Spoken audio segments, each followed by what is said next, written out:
I make all my songs live on Twitch. You can check that out in the link down below. Hey, how's it going? Believe it or not, I literally just washed my hair and for some reason or another, it looks really gammy on the screen. Like, what is that? What is that? Anywho, hello. All grievances aside, I'm pretty glad to see you actually. Happy Friday and a very special birthday message for Tony, who turns into a big girl tomorrow. I hope you have a wonderful day today because I know you're celebrating with my community today and that's pretty awesome. And you better take good care of her because she's fucking epic in every way. So yeah, feels birthday, man. I'm gonna open up chat because I always forget to before I get started with you guys. Thank you, Sammy. Guru, thank you so much for the 10 gifted, sweetheart. I love you. Ant-Man, thank you so much. I can't remember the last time I became anything. There's plenty of time ahead of you.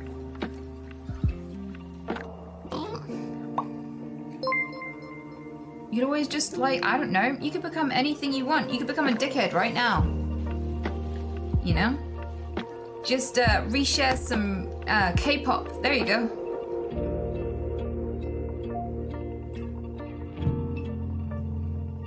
You could give me all your money and you could become a simp. Yep. Is that olive oil? Yep. Good old olive oil, my favorite. Mmm.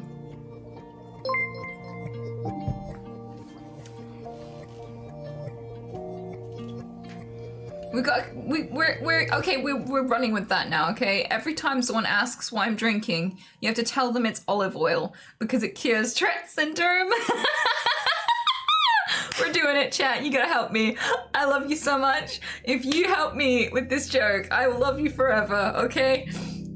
Every time someone goes, what's that you're drinking? Tell them she's drinking olive oil because it cures Tourette's. Ah.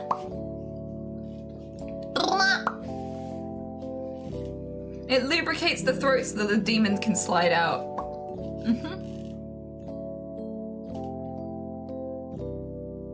Yeah, or you could just tell them water isn't vegan. Whichever one you like best, I don't mind.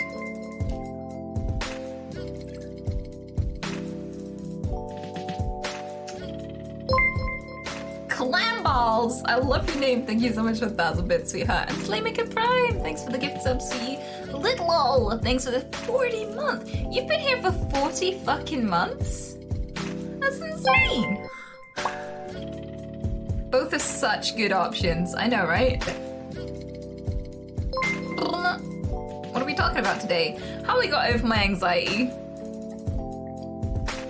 I used to have really bad anxiety attacks, so I thought I'd talk about that today because I know a lot of people still get anxiety and always ask me like, how are you just like a normal functioning human now? And I'm like, it depends on what you would define as functional, but I definitely don't have any anxiety. I mean, I have a normal amount of anxiety. I have a human amount of anxiety, but I don't have like panic attacks. I don't overthink things. I mean, I barely think things through at all these days, let alone overthink them. And I used to be like a full-on chronic panicker. I used to have such bad anxiety. Like the thought of having to go somewhere first thing in the morning, like university, literally made me need to go to the bathroom and have like a panic poop. Like I'm not the kind of person who will shit themselves out of fear. Like my bowels are great. My anal integrity is just perfect. Like there's no way that I'm just gonna have to like shake a deuce out of my trouser leg on the way away from a bear or anything.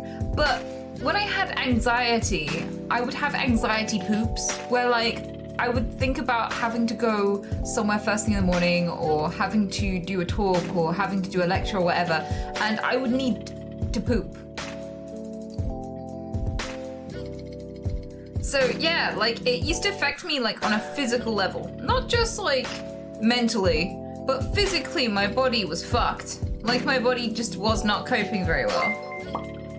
Reload, thank you. Shadow Morphin, hello sweetheart, thank you so fucking much. And Tease the I am, hello. Stuncia, Thank you so much for the 5 gifted. I probably butchered your name as well, so. I just got here. What is she drinking? And why are we talking about anxiety poops? Why not?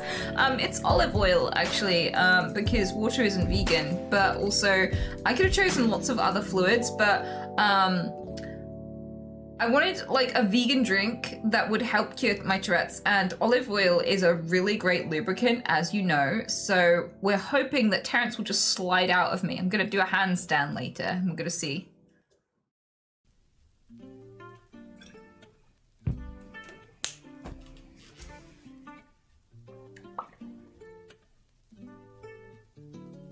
I must say, anal integrity wouldn't be my choice of words, but I'm here for it. No, dude, you can hear my farts from a mile away. Like, it is full-on exit only, and as a result, like, I have a decent amount of anal integrity. It's true. Yeah. You have 2 problems when you're, like, old age. When you get to old age, you either can't poo or you can't not poo. It's one of the two. Either you poop too much and you have no control over it, or you need a suppository every now and again because it ain't coming out without any coaxing. And I think I'm probably gonna be the latter rather than the former. Like, I don't think I'm gonna sneeze and just like need a diaper change. I think like literally it's just gonna be like, the sphincter said no today, so the nurse is gonna have to get one of those little oily tablets ready for me. I had a friend who was a nurse, actually, and he used to have to put suppositories up people's bums, and the most surprising thing about it was that he could just put it half of the way in, this suppository, which is like a little tablet full of oil that dissolves up your ass so that poops can slide out more easily, right? And it's for like people with constipation, or people who have hemorrhoids, or people who've just given birth, because that can complicate things horrendously down there. So basically, yeah, he put it halfway in, and he said the butt just swallowed it. Like, the butt just did the rest of the work. It just went, thank you, and just gulped it down by itself. And he was fascinated. Like, at first he was mortified that this was something that he was gonna have to do for a living, but then he was just like, whoa, the butt just ate it. And like, the best thing about it was he was such a reserved, kind, polite person, right? Until you got him drunk. And then every time he'd tell you that story and completely forget that he told you that story because he'd always have to be so far gone to tell it. It was great. So my favorite part is like, there was a degree of drunk where you'd hear about the suppository.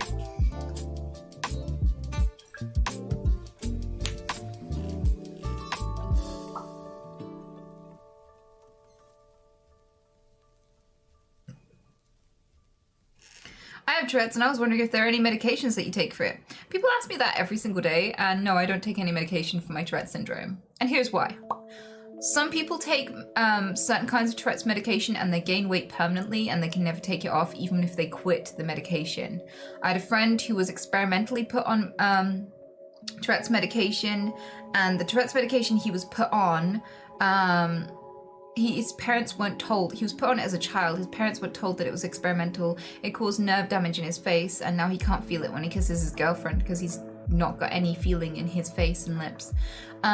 So I know other people who've had it, and it was ADHD medicine that was experimentally used for Tourette's syndrome, which didn't really make them feel any better. Most of them that I knew that were put on it in childhood begged to be taken off it because they felt like a zombie version of themselves. They felt just glossed over, just like distant, lethargic, tired, not themselves. So I've yet to hear like a happy story about medication from people with Tourette's syndrome. All of them have been horrific and really unappealing to me. So I asked loads of other people who got early diagnosis when they were in childhood, and every single one of them has just completely put me off getting medication for Tourette's syndrome. Completely put me off.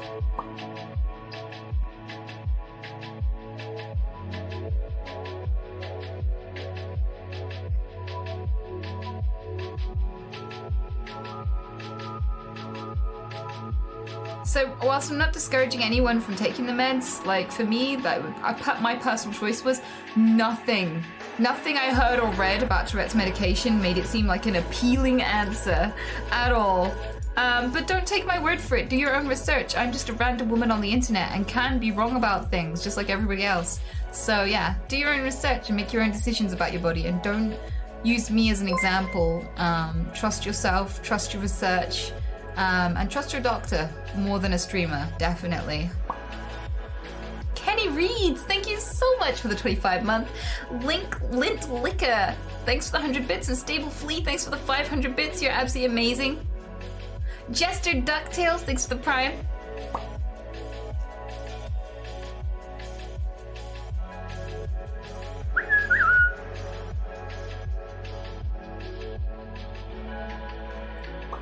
The thing about Tourette's is to find a way to deal with it and make it funny thing, right?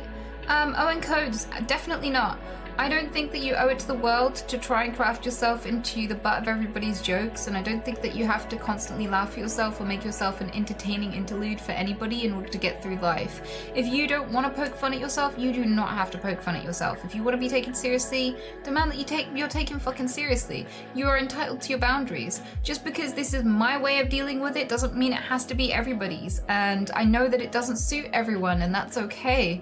And I worry sometimes that when people only experience Tourette syndrome through people who have a sense of humor about it on like TV shows and shit, they might feel like it's a free pass to just laugh at anybody suffering with the condition. And it can be pretty fucking intense and horrible. I know someone who punches himself in the face hundreds of times a day. That's not great. And if someone was laughing at me while I was in that predicament, I'd probably want to punch them too. So yeah, be careful not to use me as the moral default when it comes to handling other people with neurological conditions, okay? By all means, laugh at me. I give you 100% permission to laugh at me whenever. But yeah, that doesn't mean you don't have to respect other people's boundaries. Everyone with Tourette's is an individual, and they'll handle their condition exactly the way they want to. Would you ever look into medical cannabis for Tourette's? It's helped my disorders such as Parkinson's, so I'd assume it would have positive effects on Tourette's as well. Constantly, everyone's pressuring me to take drugs. LSD, magic mushrooms, weed, just anything and everything. The thing is that in countries where weed is legal, I know a lot of people with Tourette syndrome for whom it just does not do anything. So if it does help people with Tourette syndrome, it must be an individual case-by-case basis, because there are plenty of people who suffer from Tourette syndrome and still have tics despite having access to cannabis. So unfortunately it isn't a cure-all, and it's not known to be the cure, otherwise Tourette syndrome just wouldn't exist in countries where it's legal. Also, I'm not in a country where it's legal, so it's not something I can use to medicate my Tourette syndrome.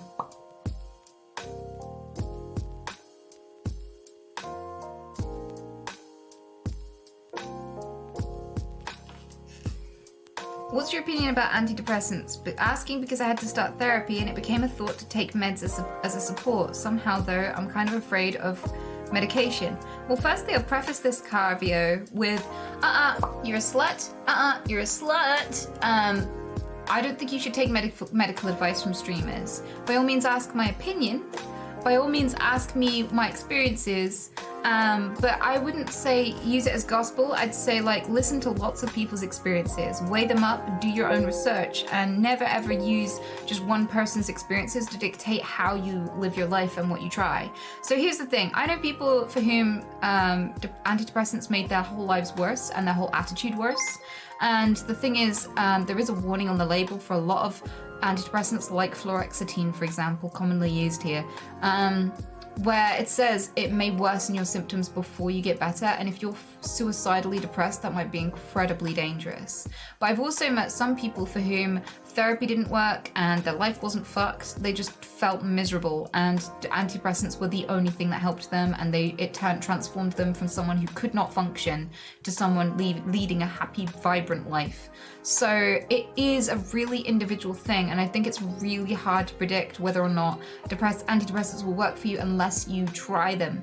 So I was depressed for at least 13 years of my life, and I really struggled with my existence. I was an unplanned pregnancy to teen parents. My parents broke up when I was very young. I ended up in and out of homelessness. I had struggled with poverty for much of my developing years, social phobia, undiagnosed Tourette syndrome, and a lot of fucked up things happened to me growing up. So I didn't have a very easy start in life. And then I had limited education opportunities, suffered domestic violence, and lots of just really difficult things in my teens and early 20s. So life didn't really get good for me until like the past 5 or 6 years. And I just hated my existence, every single speck of it, and had no faith in anything, and definitely not myself. I didn't like existing. It was incredibly painful and it seemed pointless to me. So I had a clinical, like a genetic predisposition to depression, and I had plenty of excuses to be depressed in my day-to-day life. So I was put on fluoxetine and I didn't stick with it. I did about a week and a half of it.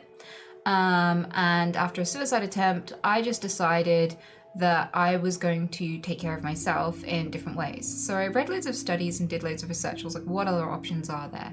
And I decided, so I read that exercise has a profound effect and it's been clinically proven to really help people with depression. So I was like, right, I'm going to start running. And that was really hard for me. I had no motivation whatsoever. So I literally just had to put my shoes on when I felt like shit and just get out there anyway. And I was terrified of people and I felt judged and I was scared. So I used to do it at like 3 a.m. In the middle of the night alone, and I grew to love it. At first it sucked and at first it hurt, but then I started to love it a lot and I really looked forward to it as time went by, and it was an excuse to see loads of wildlife and to get out of the house and to see progress and to feel like I was building on something and something was getting progressively better in my life, and it was at the time the only thing. But also the way it affected me neurochemically was genuinely impacting my mood, and I felt like it was a lifeline that helped me through the end stages of like being, you know, smacked around by my ex and not having a stable living situation and, you know, having lost out on my qualification at uni because I had to go into hiding and all that stuff. So it was a lifeline that got me through a really challenging stage in my existence, and I don't think I'd be here today without exercise. Like, exercise really helped me. I also researched things to do with diet that helped. The effects of certain ingredients in food and how they affect you neurologically, so I started doing that too, and that really helped. And yeah, I generally just slowly, incrementally included things that had been proven by studies to improve the situation for people with depression.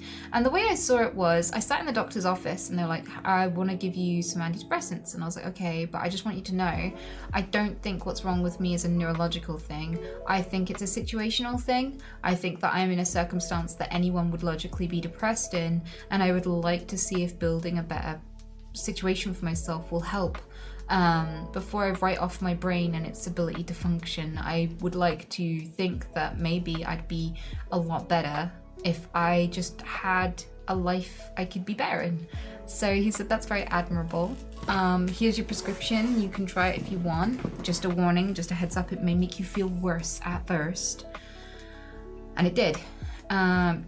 Just dangerously worse. So this is what I did instead, and it helped me. It was a real lifeline, and that's the avenue I decided to go.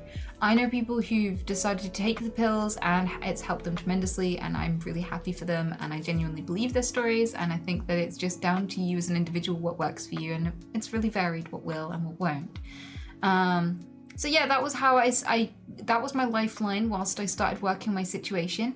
And after I started fixing my situation, I still struggled for a while. It took a long time for my brain to rewire itself. And I think a lot of that was therapy, and a lot of that was changing my philosophies in life and my ambitions and things like that, until I could build a headspace that I could be happy in. And I am happy, and I've spent many years being happy and not depressed, and I feel really good about my existence even when it's hard. So I think that my route really, really worked for me, and it's been such a success story that I haven't dipped back into depression at all. Like, it's just been a clear straight up and out, and I've genuinely enjoyed living for so long. It's amazing, and it was worth going through those 20 something odd years of like hardship to live the few years that I've just had, and hopefully I'll have many more awesome years. So I'm quite excited and happy about it, and that was my story.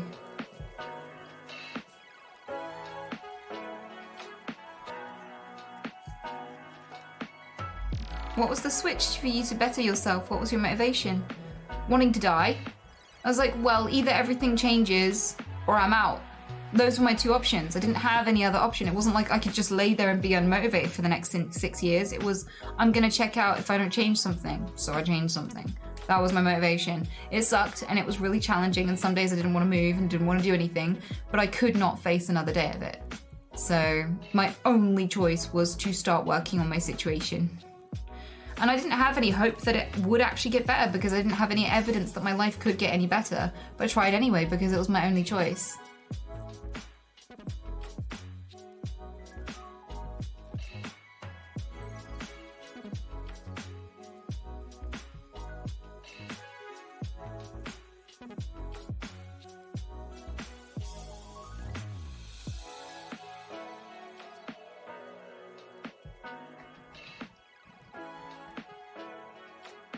Did you also do it for your mum? No, because depression tells you that everyone will be better off without you. So I didn't keep living for my mom. I think that once you get to a certain stage of depression, especially suicidal depression, you have like this lying little gremlin that tells you you're shit and everything you do is shit and that you're worthless, that everyone will be better off without you. I was telling myself every day, you pollute the ocean with your trash.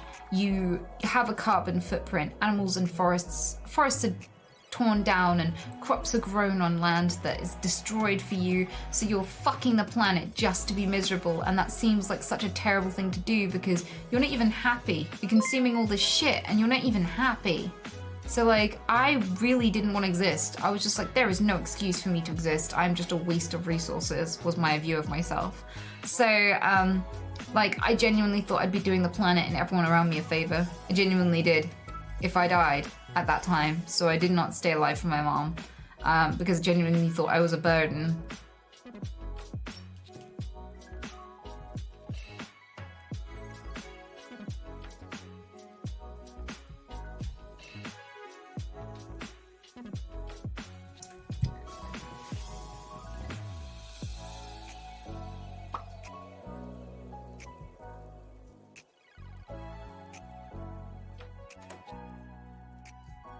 Also, yeah, you're totally right when you say motivation comes second.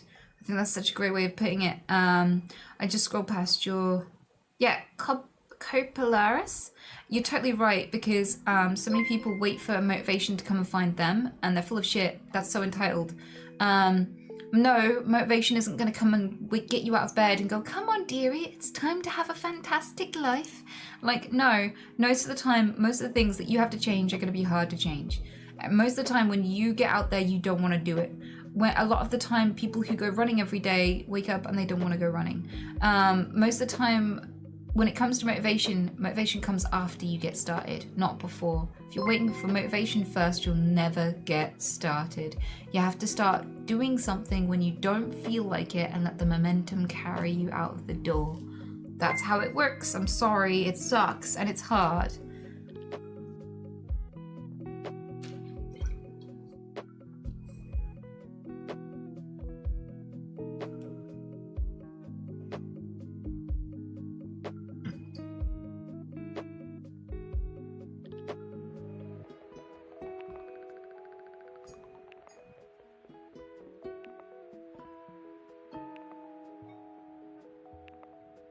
I'm currently only alive because I know it would hurt others if I was gone, and I'm working on wanting to be alive on my own. I went through the thought process that was very similar at first, but I thought, no, I get so mad at people who are suffering and dying slowly in hospitals and their family keeps them alive for sentimental reasons, like a fucking greeting card from 7 years ago. Like someone who doesn't want to exist and is literally suffering, and they'll keep them on ventilators and they'll keep resuscitating them and extending their suffering when this person is already checked out and wants to go. And I sometimes feel so angry that people don't care if this person suffers. All they care about is keeping them around a little longer for themselves. And so I thought to myself, do I really want to keep myself alive for other people when they wouldn't want me to suffer? And it would be really sick if they did want me to stick around just to suffer so that they didn't have to go to my funeral. So I decided that that wasn't for me, and it wasn't a motivator enough to keep living when life was hard. The thing that really genuinely kept me alive was something that I realized when I was very, very young. And that was that suffering is a privilege. It is an honor. It doesn't make it suck any less, but it's still an honor. Like, everything you feel, everything, whether it's a positive or a negative experience, is incredibly rare and a gift because you are bits of universe experiencing itself. And you have, to some degree, some agency, and you get to choose what you observe and what you love and what you hate and what you experience. And even when it sucks, even to just know that things can suck is more than any of the matter in the universe usually gets to feel or know. You could have been a drifting asteroid that got catapulted by the Big Bang for trillions upon trillions upon trillions of years. You could have. And that could have been your entire existence, just still rock that felt nothing. So yes, even when it hurts, to feel anything is rare and beautiful, but it does get better. Like all suffering is temporary. So you also get to feel how amazing things are, and that's beautiful too, and really important because it's probably the rarest and most important thing that's ever happened in the universe. Joy is the most important and rare thing we know of, ever. We don't know of any joy anywhere else in the universe. That's amazing. So I thought to myself, look, I get one short life and I'm gonna die anyway. Why rush it? Why rush the death? When I have one opportunity, as far as I know, one short, tiny blip of an opportunity to know how beautiful things could possibly be, to taste wonderful food, to meet amazing people, to learn more than most of my species has ever learned in a lifetime before. I have access to all of the world's knowledge at my fingertips and most of the world's people at the press of a button. I have games and books and things to get immersed in and love, and all of that will go away sooner. But if I kill myself, I was gonna die anyway. It's just a permanent solution to a temporary problem, which is suffering. And I decided that I was gonna keep trying. I'd seen other people have awesome lives and I thought maybe I could too. So I decided to keep trying, and I'm really fucking glad I did.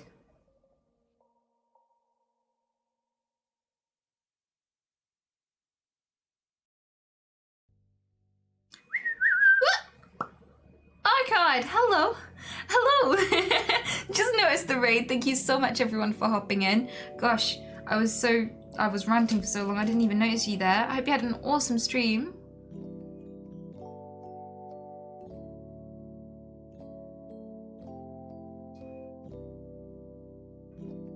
Do you think the more positive you think, the more positive your life is? I think it's more nuanced than that, but kind of. I don't think that if you just ignore all your problems and paint on a smile that suddenly the world will get better.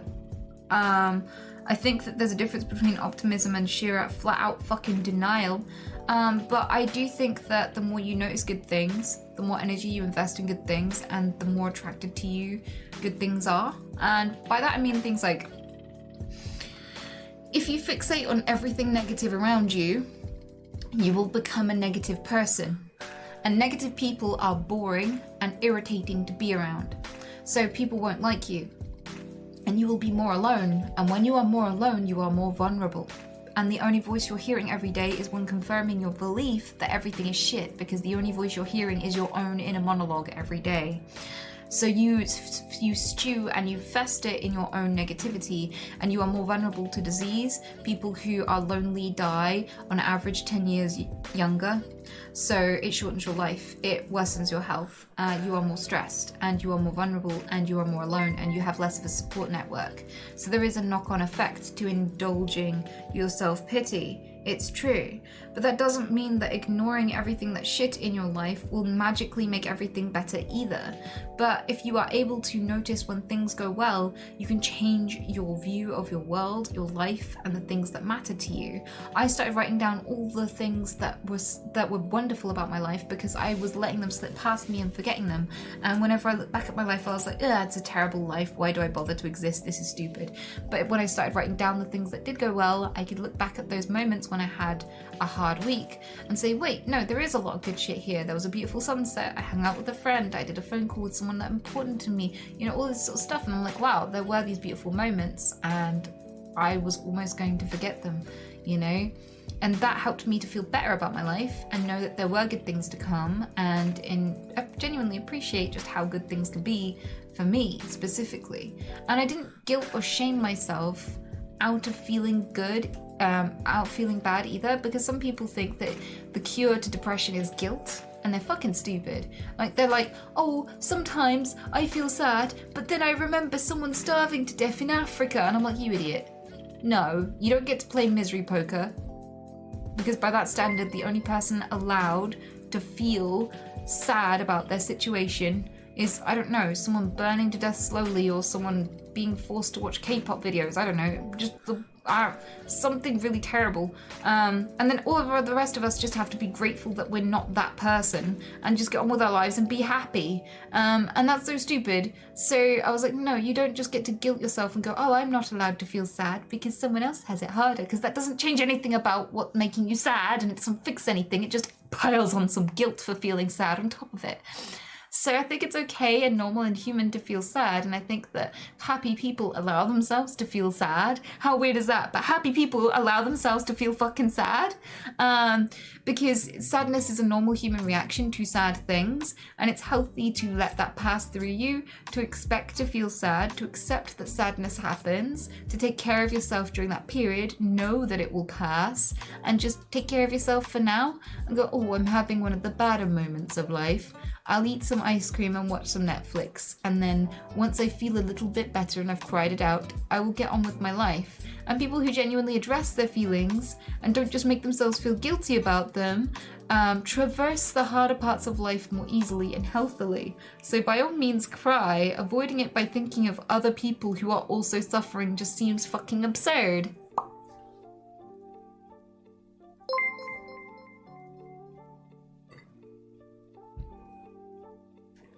NDN Lols, thank you so much for the 500 bits.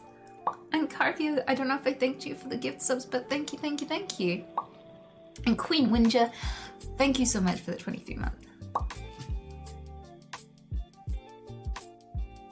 What are you drinking? It's olive oil. So we're gonna lubricate my throat so that it's a cure for Tourette syndrome. Hopefully it'll mean that all of the demons slide back out of me. Yeah, we did some research together last stream, didn't we, chat? And apparently this will fix it, which would be great because I would like to learn how to drive.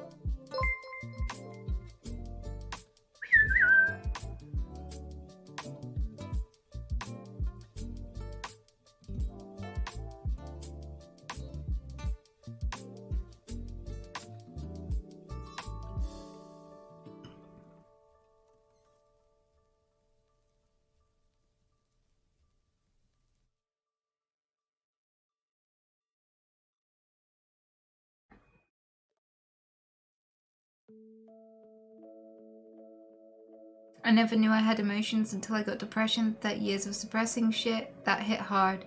Yeah, one of the things that I keep telling people who think that they don't really feel and are not particularly emotional is that you do experience emotions, you're just hiding from them. And that doesn't change how much they affect you, it just changes how much you can affect them. If you do not address your feelings and you pretend that they are not there, they control you. But if you're able to, express and healthily process your emotions, you get to control your emotions. So people who think they're numb or people who think they're emotionless are usually a few steps away from a breakdown. I've never met anyone who's genuinely emotionless. I've just met people who are in denial.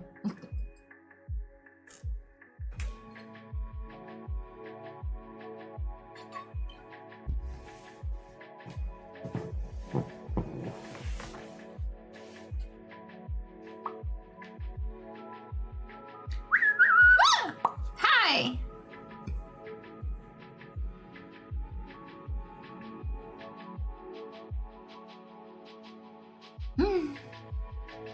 Yeah. I'll lick your dad.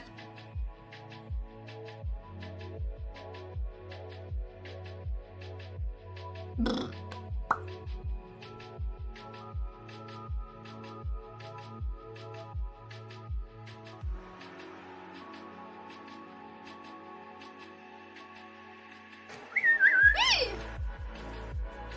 Can you get on a panel and discuss life with others? It would be a great format. I used to actually do that and I genuinely enjoyed it. But the problem was that, so here's the thing. I used to do a lot of mental health Mondays, but it caused a lot of drama. Like, most of them were really kind and really gentle and really nice and fun to talk to, but some would get invited on once or twice and they wouldn't really gel well, or they'd be sporadic in their availability or whatever. And then out of the blue, they'd get annoyed if someone else got invited on more often than them. They'd start to make jabs, they'd be passive aggressive and bitter, they'd start to feel angry and left out. And yeah, it became really challenging to keep everybody happy but also have like a really entertaining stream. Like sometimes you talk to someone and you think it's going to be a really great conversation on stream, but they're terrible on stream. Like they'll either not know what to say, or they'll talk on and on and on and not let anybody else speak, or they'll be antagonistic and rude or disrespectful, or, you know, they'd constantly preach to chat while they had a chance to have a platform. Rather than actually converse with us, they'd just go off into monologues talking at my chat, which was not quite what we were after. And so like some people just would not gel well and would be like, okay, and we'd just try somebody else instead. And it just would, like, the people who were making mistakes or just not quite fitting in very well would get really hurt that they weren't asked to come back on again, and they'd start, you know, just causing drama. So it became really hard for me to manage, and I didn't know how to fix the problems, so I just kind of gave up because I saw a lot of these people as friends and I didn't want to hurt their feelings and I wanted to enjoy their company.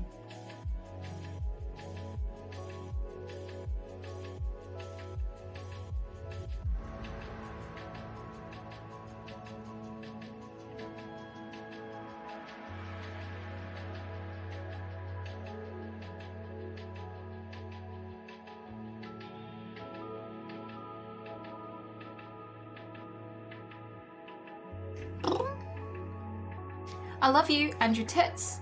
What do you think about the space that's between everything? I mean, it's nothing and it's nothing. I haven't experienced it. Are you sober?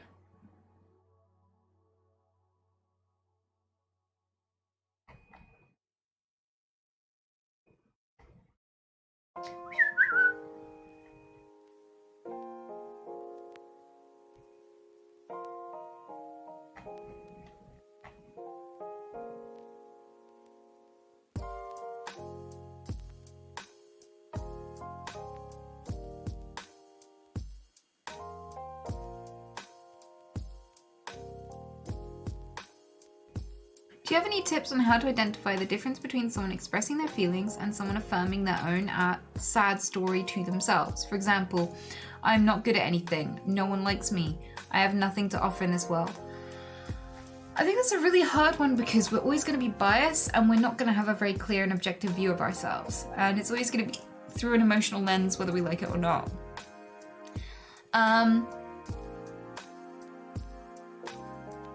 I'd say, like, I never tried to have a more objective view of myself because I didn't think it was possible. So what I did instead was I stopped needing to be valuable. I stopped owing the world and myself value. I thought it was much more important that I existed and could think and feel at all than that I provided any kind of compensation for my existence. I didn't ask to be born, so I don't owe anyone for it. I just don't. Why do you need to be good at something? Who are you trying to be good for?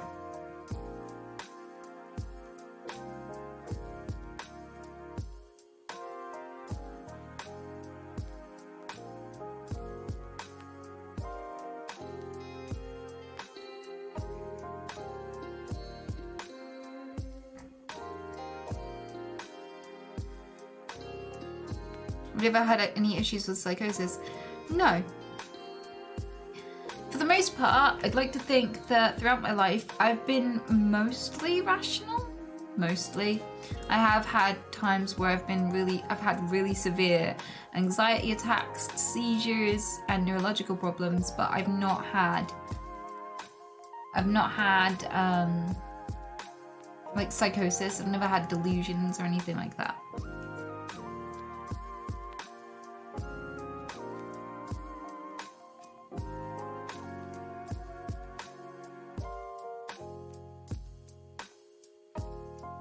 I get anxious when I try to explain how my friends hurt me to the friends. Any thoughts?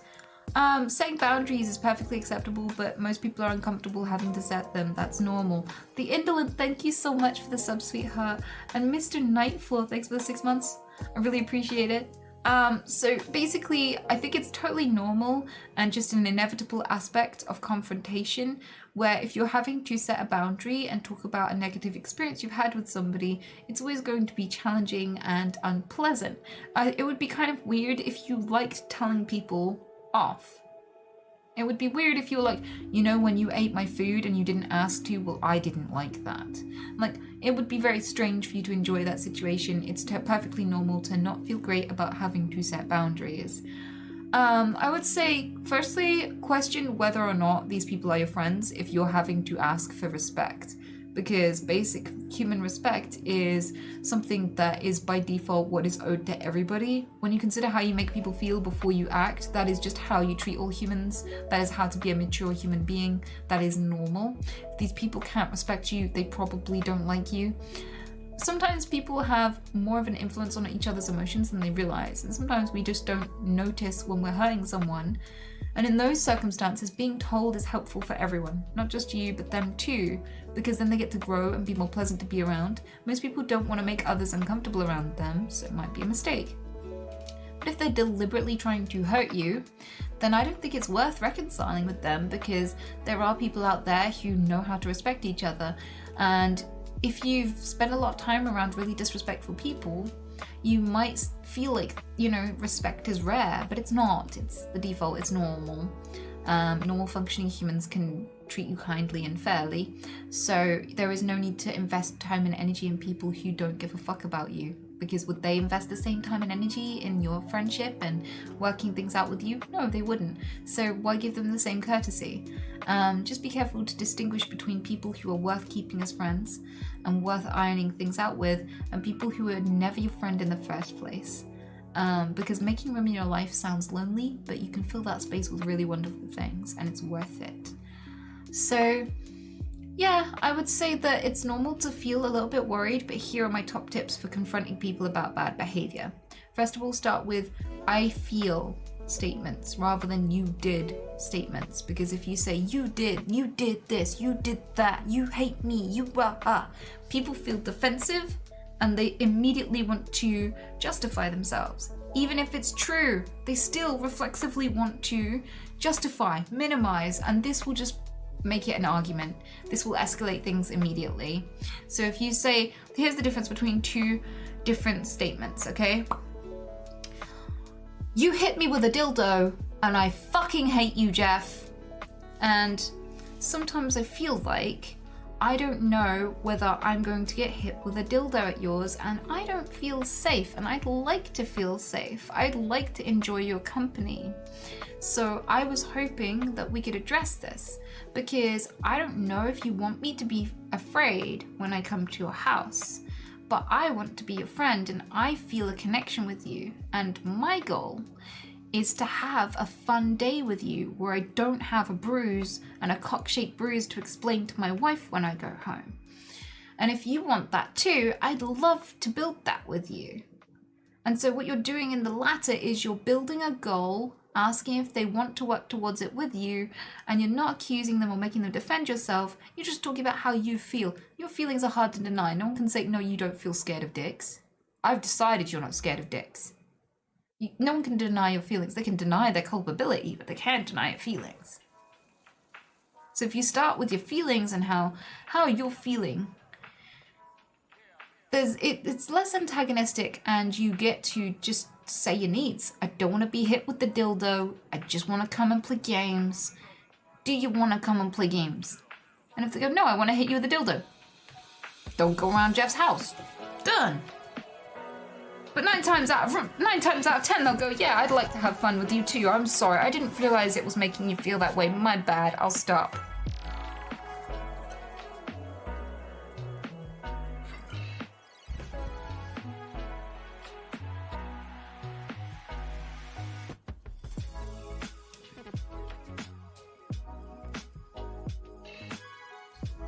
Huh.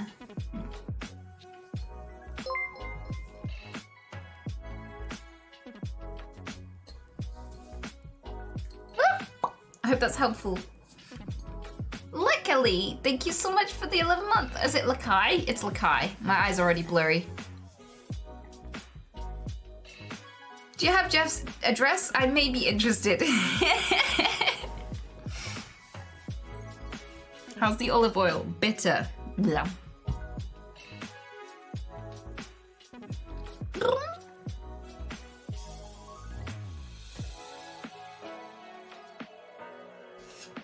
Jay, cool. Thank you so much, sweetheart.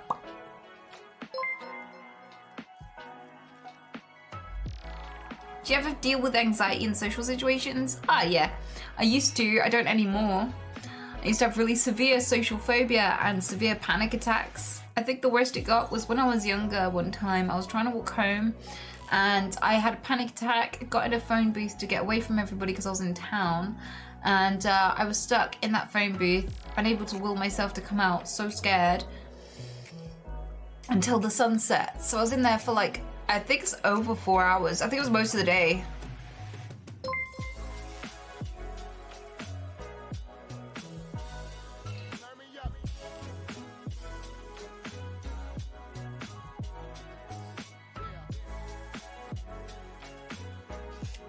Is it worth it to pursue, to do things that you enjoy watching other people do those things? I mean, streaming and stuff. What? Is it worth it to pursue to do things that you enjoy watching other people do those things? Okay, so if you're talking about the kinds of people who think because they like to play games and they like to watch other people play games that they think they'll like making games, because those people are the reason why games design has such a low graduation rate.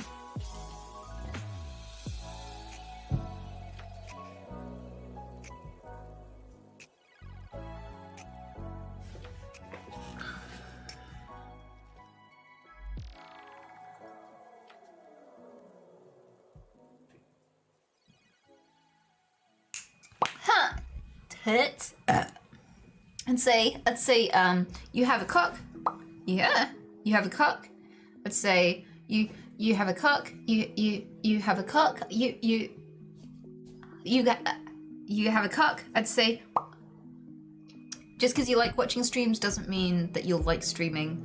Liking streaming is totally different. In fact, I quite often find that a lot of people I know who are really great streamers, who are on the larger end of the scale, don't watch other people's streams. Isn't that interesting? A lot of the people who make great content can't watch content themselves. So I don't know that necessarily just because you like watching a stream, you'd make a fantastic streamer. Not necessarily. Do you have a video to send people for your most arts questions? Yes, but nobody watches it because people ask these questions for the interaction. Otherwise, they'd just ask Google.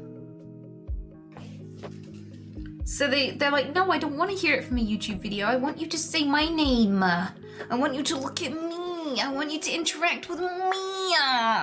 So I made this whole playlist on YouTube of like my commonly asked questions and nobody watches it. And people spam them and go, hey, she's already answered that. Here's the video. And nobody watches the videos. They're like, that's nice, but when she's gonna say my name?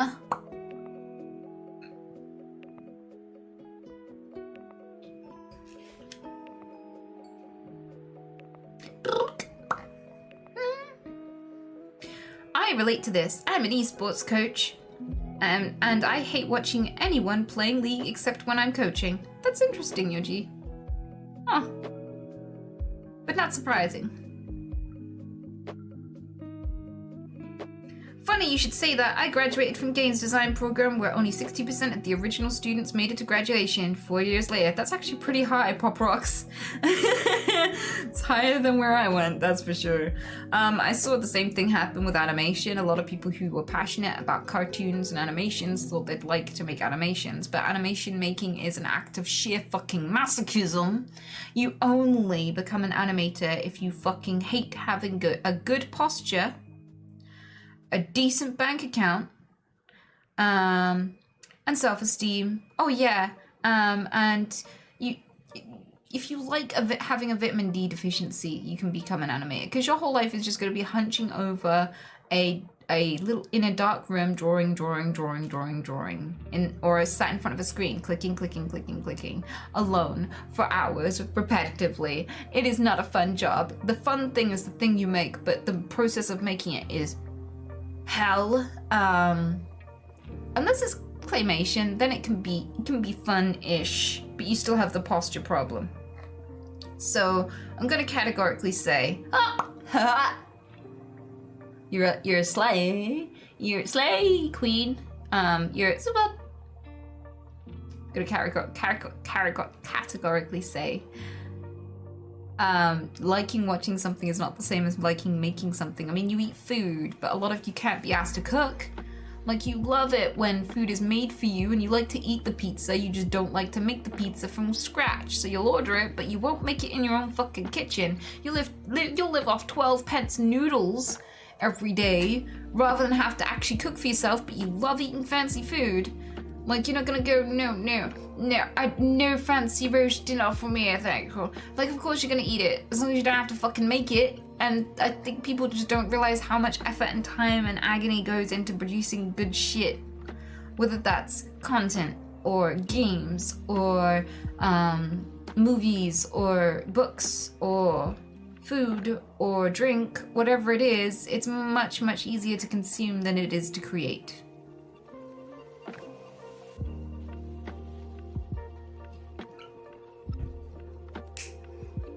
Did you think you'd be a good and successful streamer? Fuck no. And my community knows this because I'm always asking them every day, what the fuck? Why are you all still here? What? I ran out of content like day 2 of going viral and you're still fucking listening. How many times have you heard the same stories over and over? How many times have you seen the same bullshit in chat every single day? You're still here, you fucking weirdos. I'm a terrible streamer. And here's the thing, like, this is the thing I have been worst at in my life that I've applied myself to. Normally by this stage, anything that I've been shit at, I moved away and I started doing stuff I was good at. So like, I like art. I was good at art. I was good at animating. I was good at running a business. I was good at selling things online. I was good at negotiating and shit. I was good at running animal charities. I am an activist. I am a bullshit, give zero fucks, I will fuck up your day, give me the dog kind of person. Like, this was what I was good at. I learned things and broke records and saved animals and trained people. That was what I was good at. I dabbled in this for fun, thinking nothing of it. I was thinking, I have Tourette's, I'm gonna get banned in 2 weeks. There's no way that Twitch staff is gonna let me stay here, but fuck it, I'll have fun for 2 weeks. That was my opinion of streaming. I've been here 4 years. It's been hell.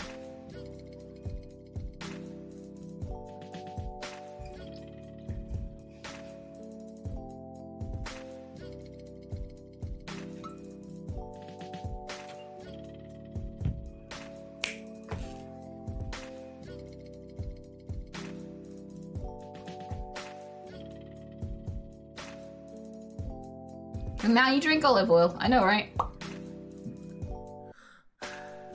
But yeah. Alright, I'm gonna tell you this now. I fell into this and my friend laughed at me so hard, right? So I called up my friend. When I first met him, here's the story of me and my friend. He's great. So I met him like 10 odd years ago and I was like, hi, so I have Tourette syndrome and I'm probably going to be a burden, but I like animals too. So I was wondering if I could help with the stuff. Maybe you could find a use for me, because I don't know. You can say no, it's okay. Not everyone likes their cock slapped and stuff. And he was like, no, come along, it's fine.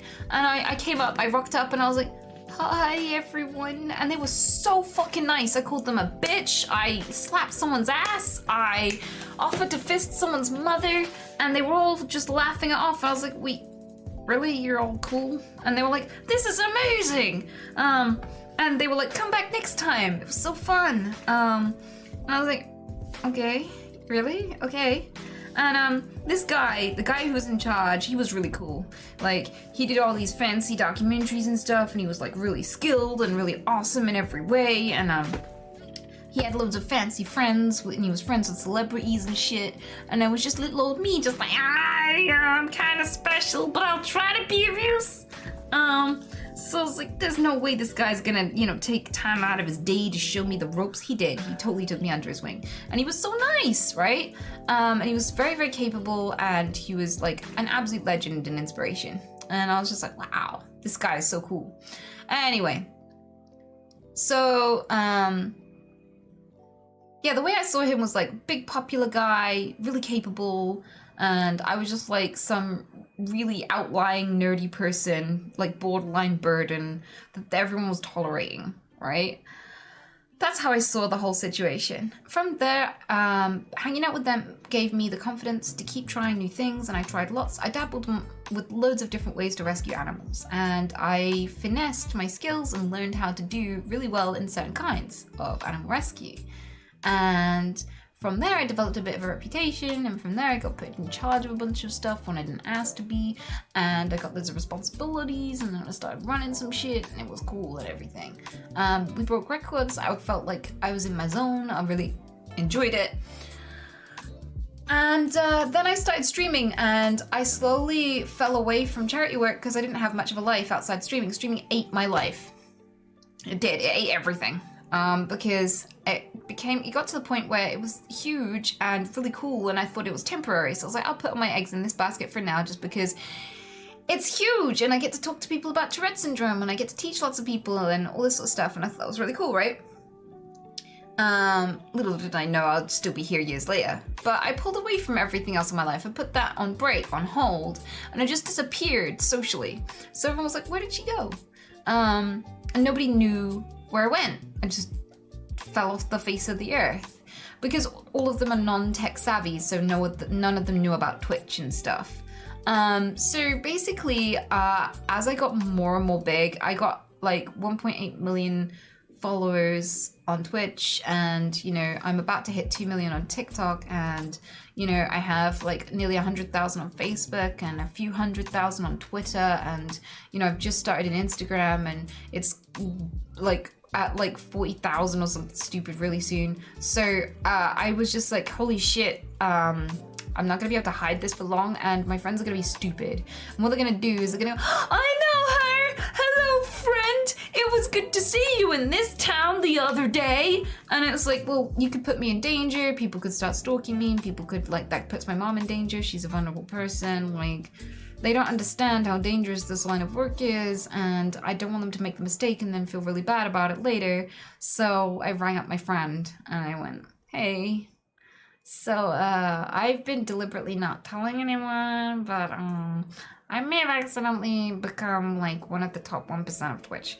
And they were like, what? How? And I was like, I just played computer games drunk, and they liked me. I didn't expect them to like me, dude, but I can't talk long because I've got an interview with the BBC later, but I just wanted you to know, so don't go boasting about knowing me and shit, because people will hound you and then hound me and then sit in my back garden and stalk me and shit. So just for security reasons, could you just not tell anyone you know me, so that yeah, everyone's safe and everything, because I don't want my mom to be in danger and stuff. And they were he was like, say no more. Totally, I know the thing, but this is so you. And he was laughing at me over and over again, how did you, this is so you. You just always end up just this is just so you. And I was like, I don't know what that means, but I'm glad you're happy for me, dude.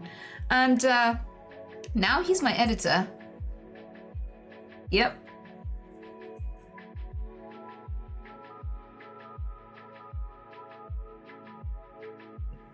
And he's amazing. He supports me in so much.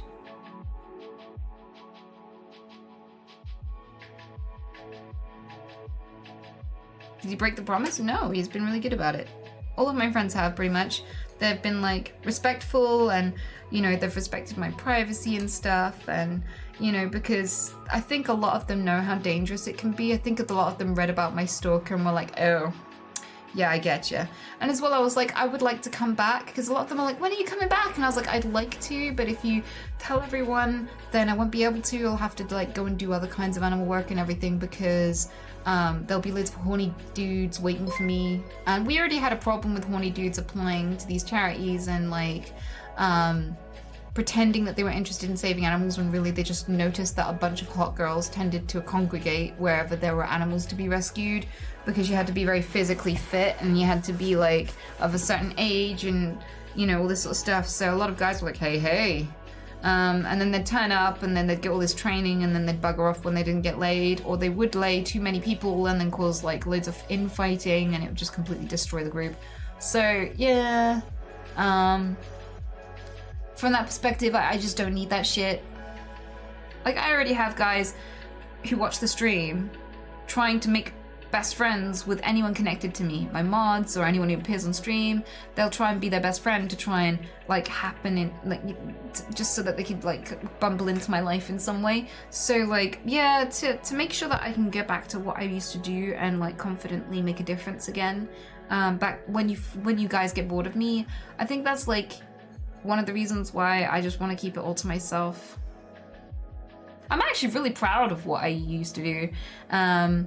So I would love to brag about it and tell you all these crazy stories about things that I've done and dealt with, but yeah, maybe I'll save it for the book one day, you know?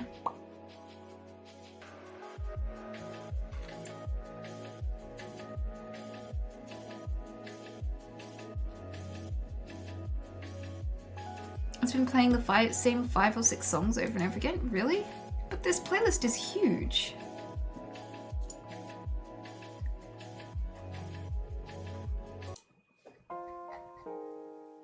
It is! What the fuck?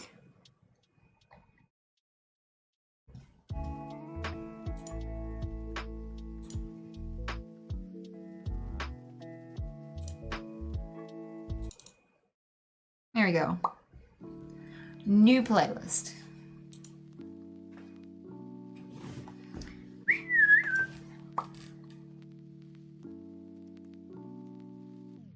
I love you.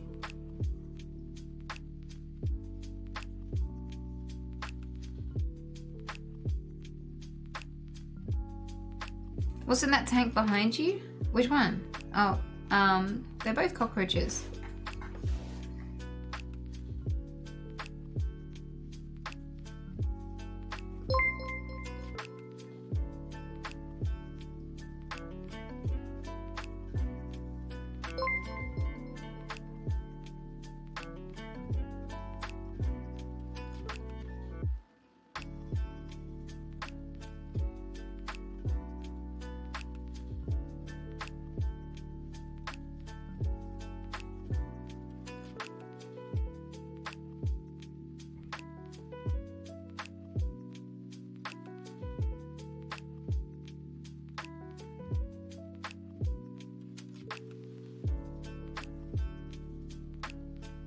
Why is it always dudes? That's what baffles me. Because women can get sex a lot easier. I'm generalizing here, I know there are exceptions, but usually women don't have to try to get sex. So, if there's someone scheming and, you know, trying all these roundabout ways to convince someone to sleep with them, is not often a woman. Because a woman can just go into a bar, and even if not everyone there is open to sex, someone there will be open to sex with her. She doesn't have to be particularly conventionally attractive or anything. There'll be someone who'll sleep with her, right? But that's not necessarily true of a lot of men. So like most women wouldn't need to join a charity group under false pretenses to convince people to sleep with them. They wouldn't have to go that far.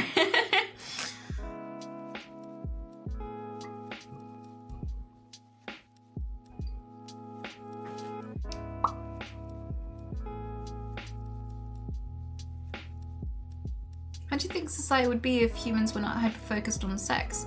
We are a small mating period of interests like other animals.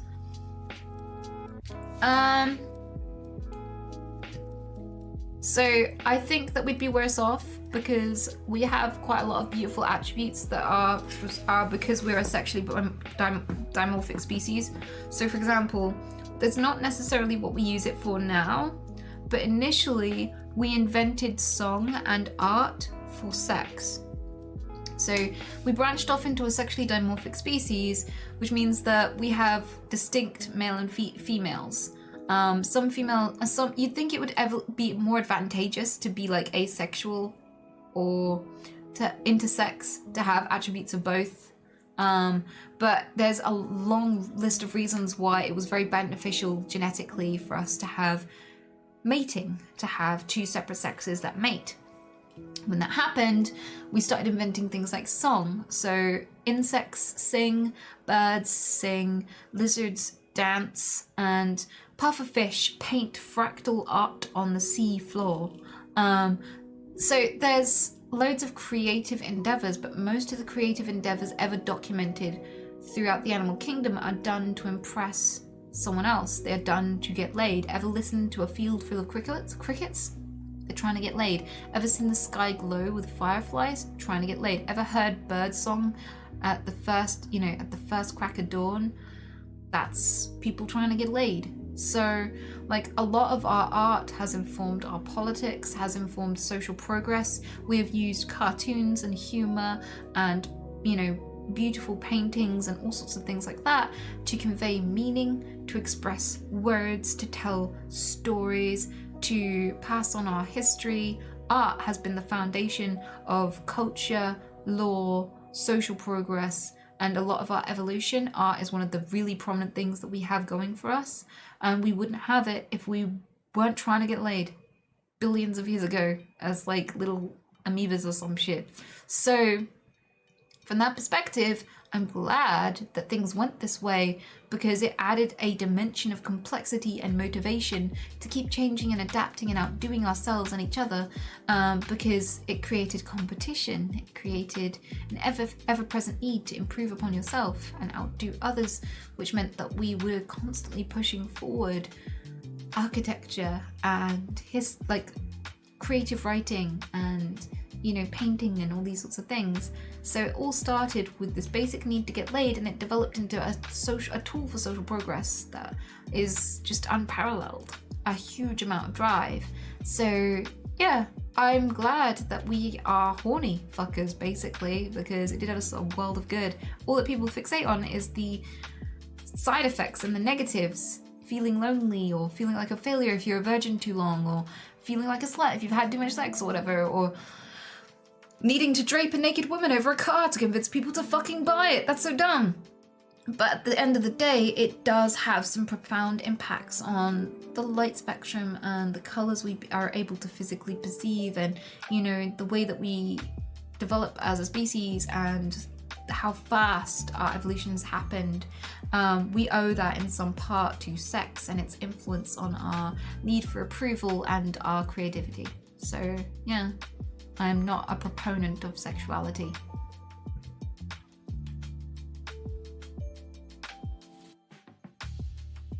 Some people who are asexual though, so what? Like, just because initially we invented song because some bug millions of years ago was horny, doesn't mean that only horny people can sing now.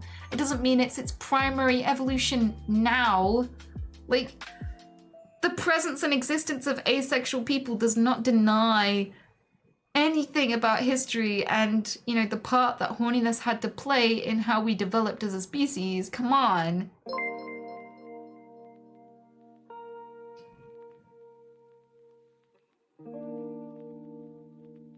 I'm not saying that we only paint pictures to get laid. I'm saying that initially the capacity to create art was made by animals to have sex. That doesn't mean the only reason why we make art now is to have sex. Those are two different statements. Come on, we're not that stupid and basic.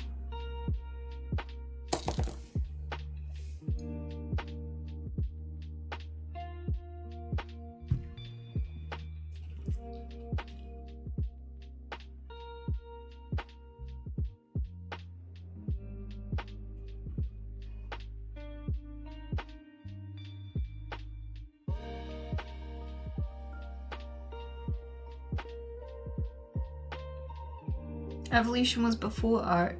No. No. So the first creatures to make art were not even us. We're not the first creatures to write songs. We're not the first creatures to mark the world and change our environment for aesthetic reasons. So, no. Like, things have been evolving during, leading up to, and after the invention of art.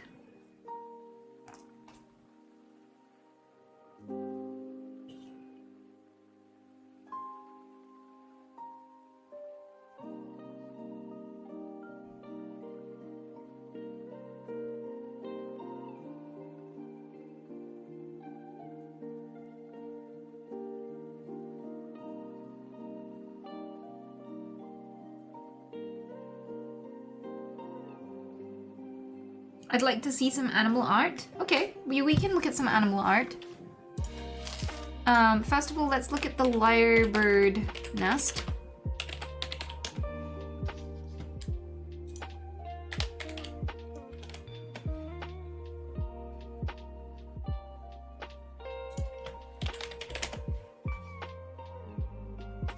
Okay. So this is a lyrebird nest. Wait, I just want the image.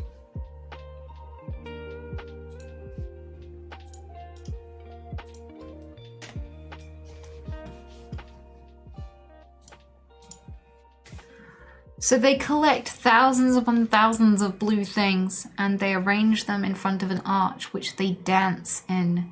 And they make this is the stage through which basically lyrebirds do a glorified version of striptease or like pole dancing or something. They're just like, oh, yeah. And this is a work of art. This is a work of art.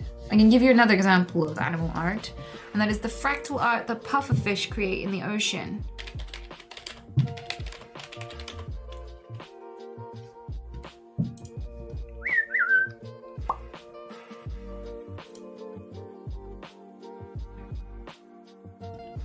So, here. They carve this into the sand by swimming delicately, and they maintain it for days and days on end. And people used to think it was like UFOs landing or some shit.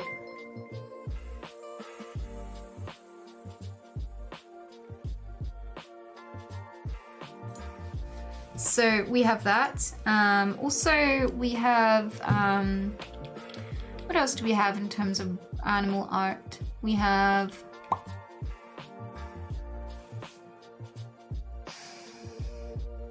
I know there's so many examples, I just can't think of it right now.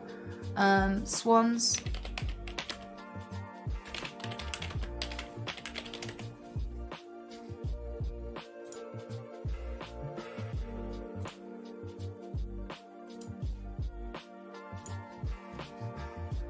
So swans do a choreographed mating dance together that's really like, it's really artistic and beautiful, but it's like, it's a genuinely creative interaction between them both that they both have to coordinate and engage with. We're actually watching swan porn right now. This is the art of swan seduction. They dance together in these motions to express their love for each other. And they mate for life. So when they do these dances together, it's like meeting at the ball and doing the first dance together and falling in love in the ballroom.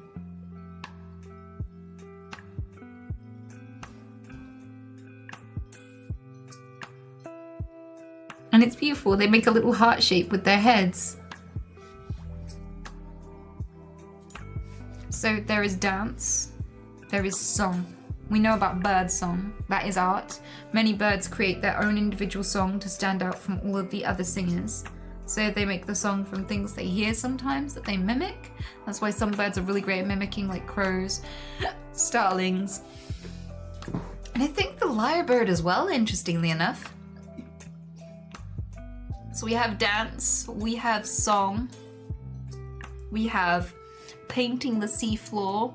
We have gathering objects and crafting beautiful archways. Painting the dance floor blue.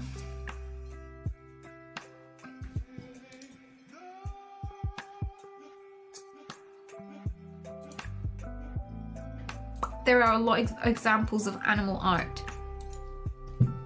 It was initially a tool to get laid, and we have expanded upon it and found other applications and uses for art as we've developed as a species.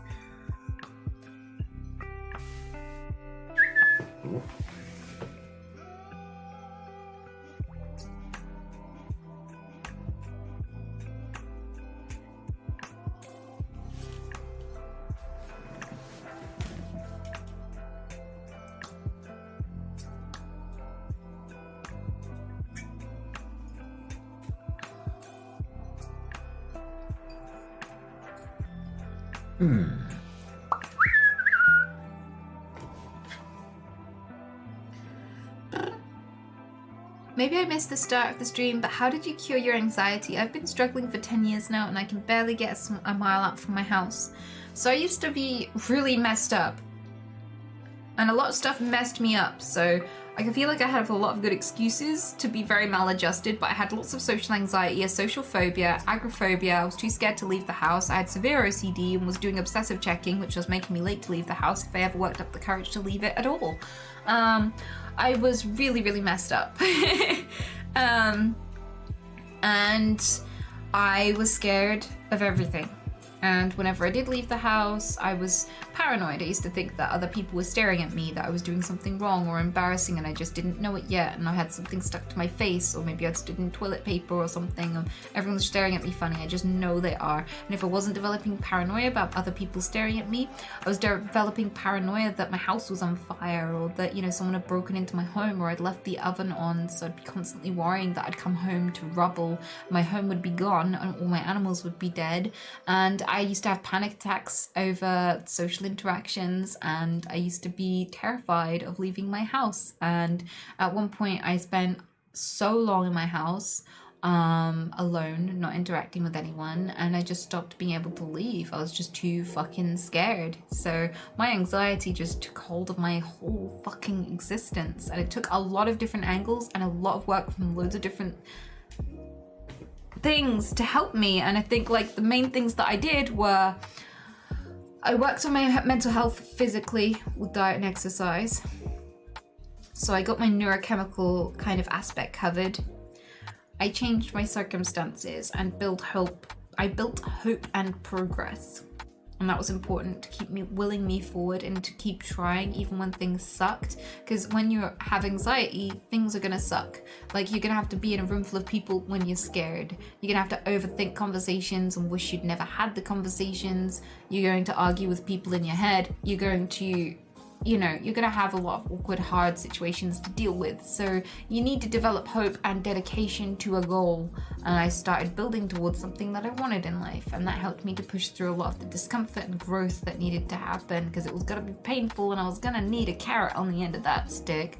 And then the other thing was I worked on my mind and my attitude towards life, and I developed a really good philosophy and idea of existence and acceptance, and that foundation was probably the bedrock to my recovery.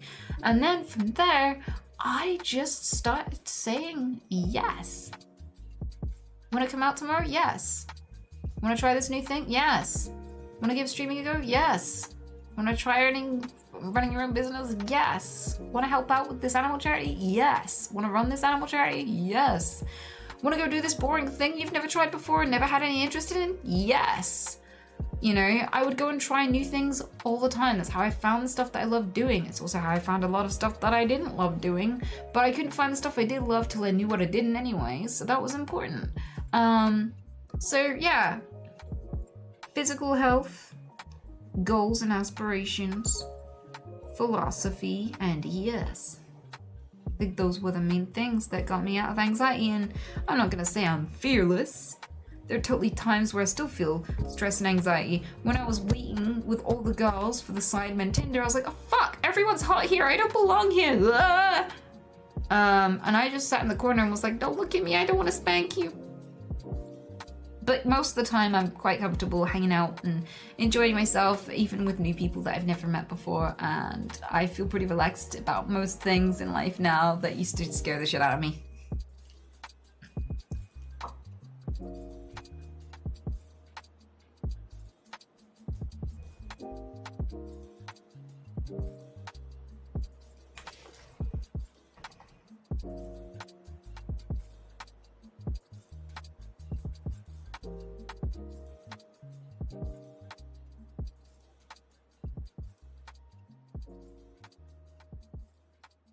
You still struggle with some of these issues today? No, not at all. I'm perfectly happy and comfortable now.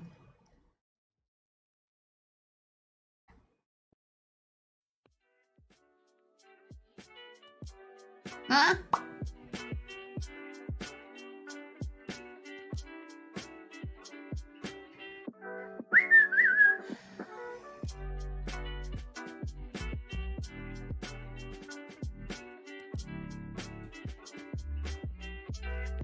Has Twitch had an effect on your mental health? Yeah, so I think I've had to become stronger, a lot stronger, because you have to learn to deal with things that most people would never have to be able to deal with, and it's made me, I think a lot of people would be really much more tense in my situation, but it's made me more relaxed, weirdly. Because I've come out the other side of handling things and I'm like, wow, I'm a pretty capable person actually. I didn't know I could handle something like that. So I guess I don't really have to worry if things get hard because I can handle it, it's cool. So I'm not worried. You can't control whether or not bad things happen to you. You can only control how you handle it. And for me personally, I've gone through some fucked up shit since I started streaming. But I've not ended up traumatized. It's not like a grain of sand, it's more like a pearl. I've like carried those experiences with me and I'm just like, yeah. I'm pretty tough actually, now that I think about it.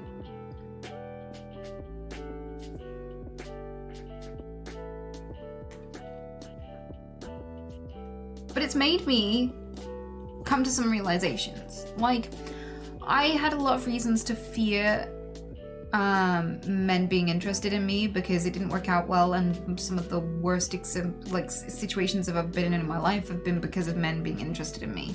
As a bisexual though, who mostly people assume is straight, I haven't really had that many interactions with women who like me, and having been a streamer, a lot more women have liked me, and I've had female stalkers that were really fucked up. Like, everyone knows about the guy who was like a real problem. Everyone knows about that guy, you know, with the knife and everything. But honestly, there is a girl who integrated herself into my community who I would rather be trapped in a house with that guy stalker for a year than her for a day. Holy shit.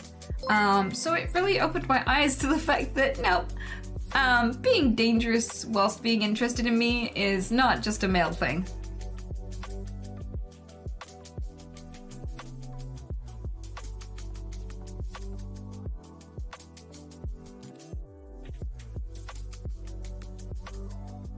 How'd you know it's a girl? Because I met her in person.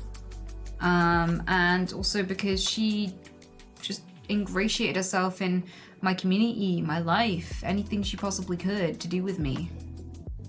So yeah, I was very familiar with her. And she was fucking terrifying.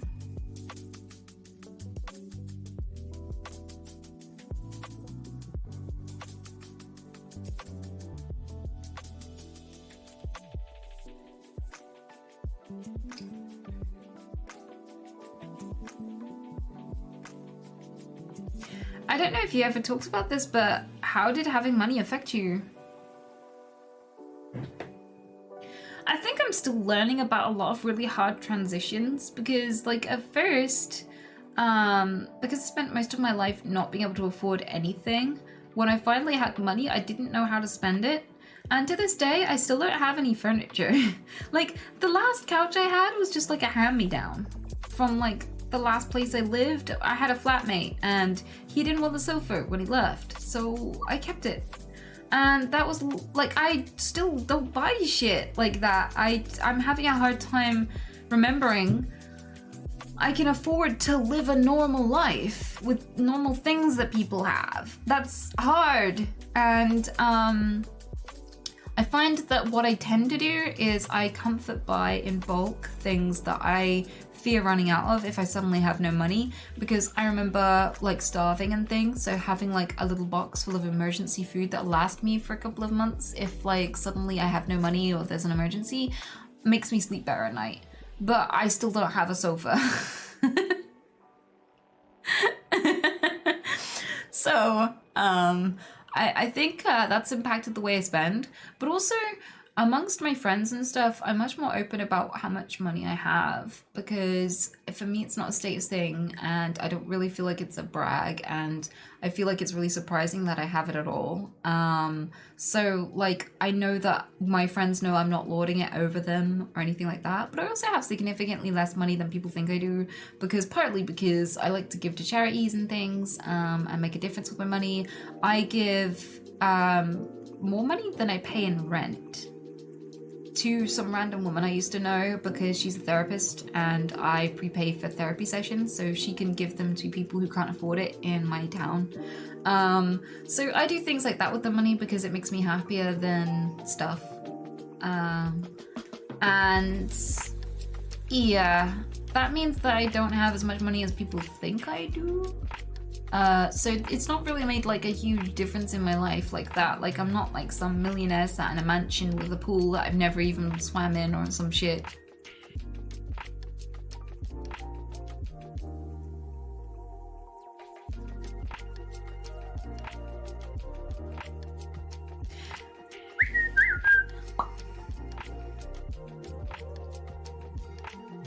Also, giving people money when you're drunk. I like simping ironically to streamers. It's really funny. It annoys my mods, so I'll sit in a VC with my mods and I'll be like, oh, they noticed me. Senpai said my name. Oh my god. I'd be like, look at me. I'm a mod in this person's channel. I'm chosen. And they're just like, fucking stop. So, like, sometimes I will literally donate to a streamer just to troll my mods. Like, not even joking.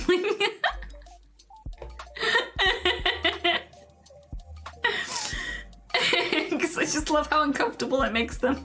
I don't know why it bothers them so much, but I'm just like, I'm getting used to trolling them now because they troll me so much.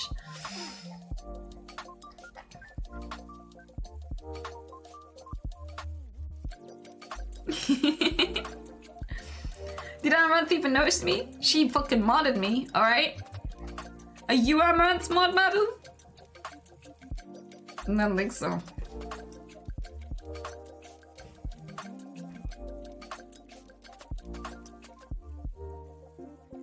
Do you ever get trapped thinking on your past mistakes? Common problem for me. Dude, you're gonna make the wrong choices. You are definitely gonna make the wrong choices. You know that, right? So here's the thing. Do you know why other people seem to be able to move past their mistakes more easily than you? Self-justification. So psychologists have written loads of books, and you'd really, really benefit from reading Mistakes Were Made But Not By Me, because it will help you to understand how everybody else gets past it, and that's by lying to themselves. So when you are forced to make a choice and review the choice you've made, you're far more confident in it after you've made it than before you've made the choice.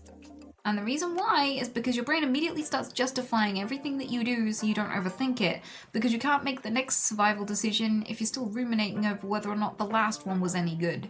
So in order to keep moving forward, for your survival, your brain lies to you and completely exaggerates how right you are about everything.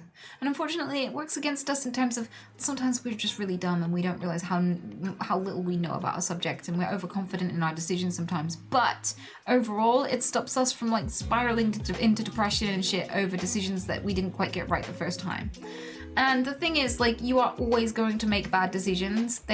No one expects you to know the answer to everything and cartwheel through life perfectly and stick the landing and just know what to do in every situation.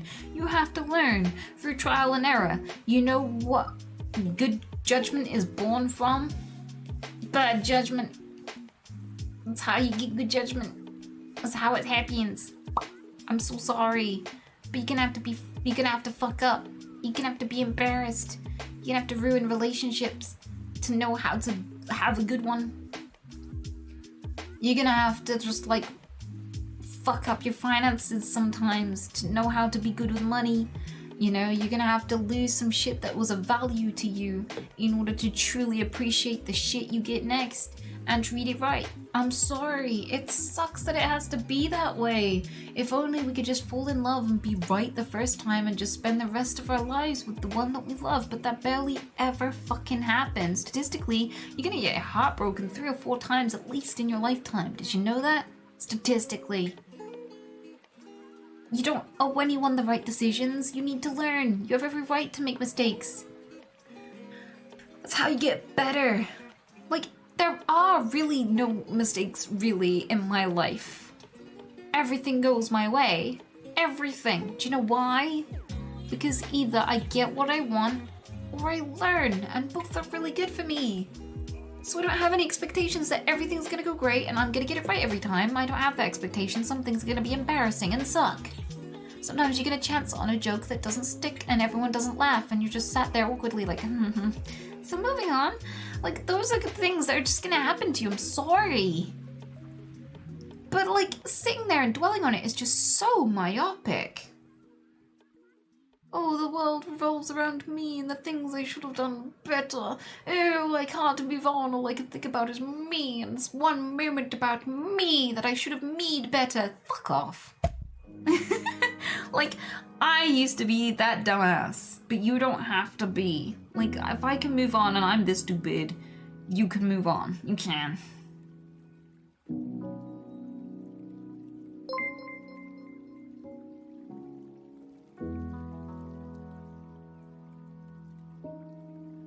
Patrick Smith, thank you so much for the 6 month, dude.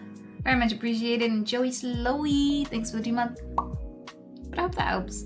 I know it's like me just saying, oh, buck the fuck up, two-head. But like, no, honestly, everything really is going your way. Either you're getting what you want or you're learning how to get what you want. Those are the only 2 outcomes of every situation, ever.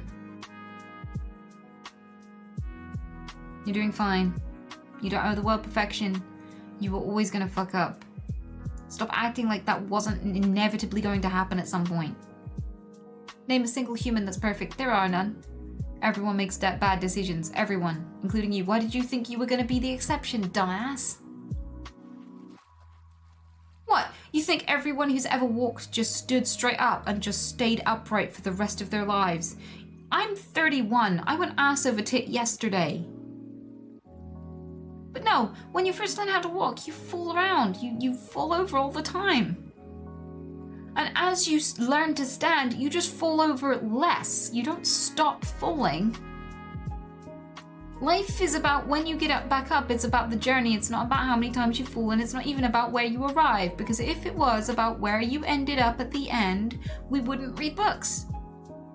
We'd read the last page. We wouldn't read entire fucking novels.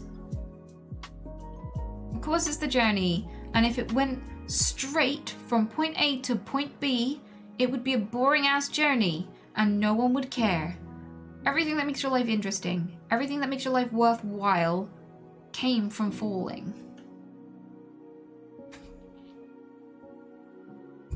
Be grateful for your fucking mistakes, dude.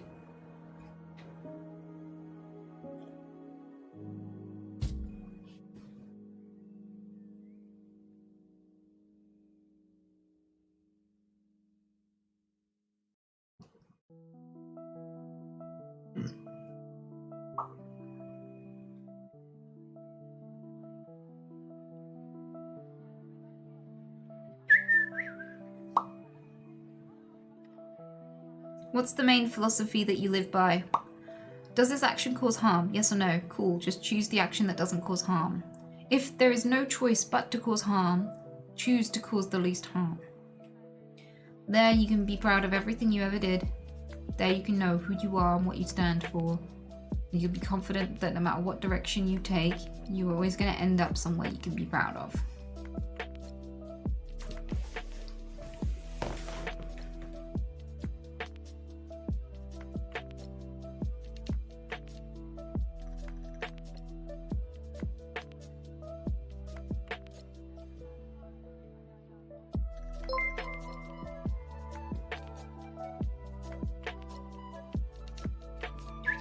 Amarana, thank you.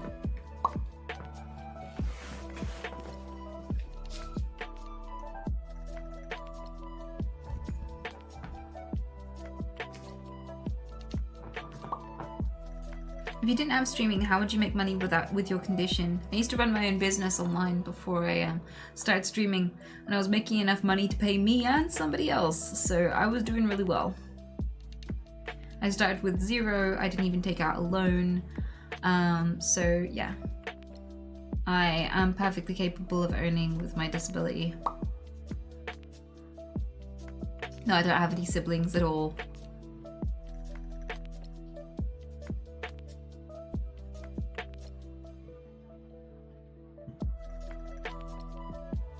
How hard is it to start a business in the UK? Really fucking hard, especially now.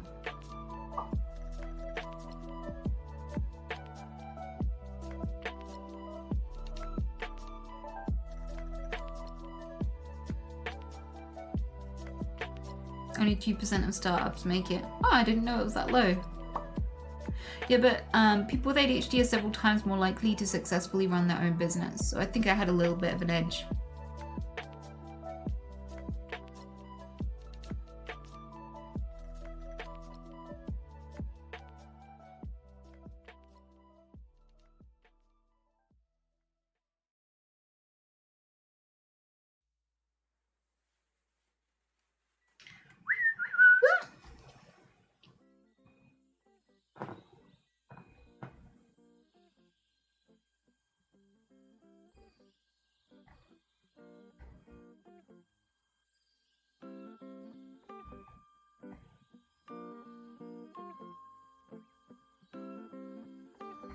No, I don't have a favorite, so I don't have a favorite philosopher at all.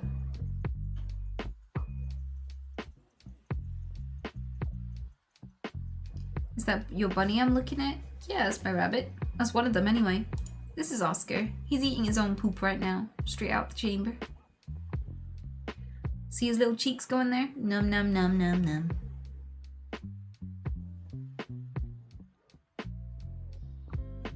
We caught him at a good time, don't you think?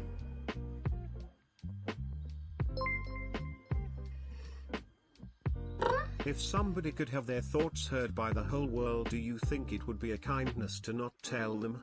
Or do you think you would prefer to know? I think it'd be important for them to know. Genuinely. Genuinely. Because it would affect how other people treat them. It would affect everything about them in their lives. So they should know. And eventually someone would tell them anyway. There's no way that people would keep it stun.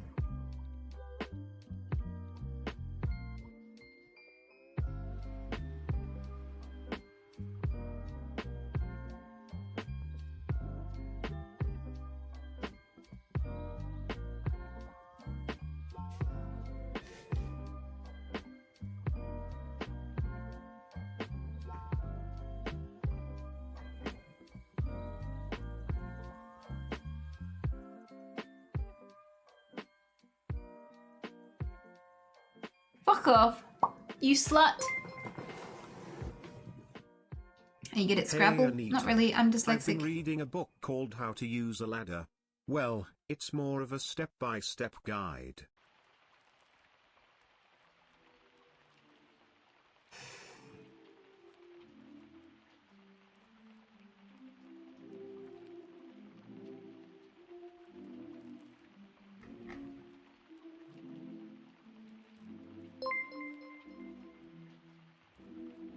Oil found.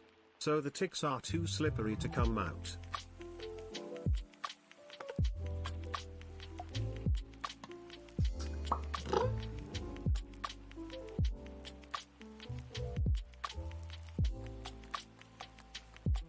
How's the broken toe? Still pretty fucking broken. Oh wow, Zafu, thank you so fucking much. Rice fund please Anita. The mods here do so much more than just moderate. They are fair, helpful and make the vibe absolutely unique. Happy birthday to Tony and much respect to each of these special people. Agreed, thank you so much. That there guy down, thank you. Thank you, thank you. I appreciate the bits.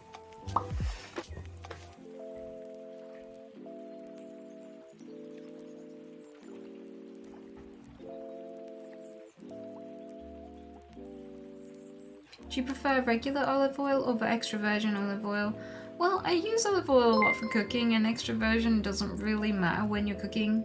Like, it's just extra money, but it doesn't actually impact the nutrients or anything at all after you've cooked it. So, yeah, from that perspective, I just go with normal olive oil, because I don't use a lot of olive oil raw. I love you.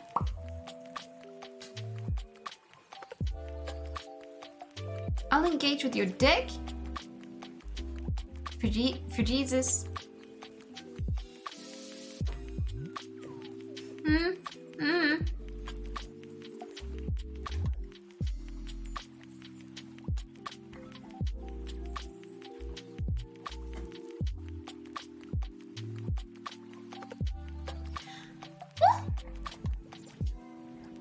I love you. What if I'm atheist? Fine. So what?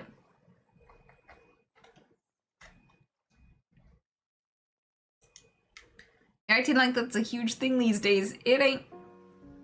Plenty of atheists to go around, buddy.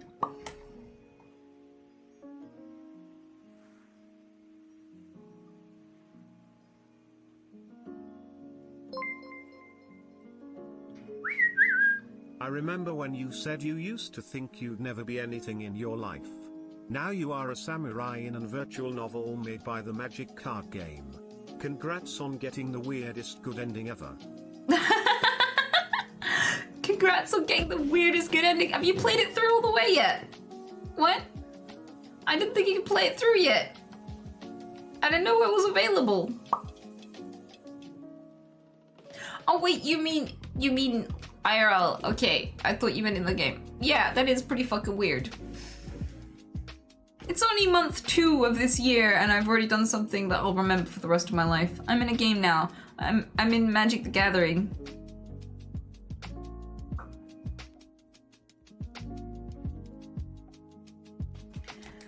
A majority of the UK identify as non-religious and atheist. Really?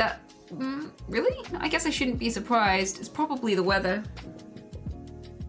Sat there being pissed on by the Skyman every day, and you'll sit there just be like, there is no God. If there was a God, no one would make it the UK. No one who would make the UK.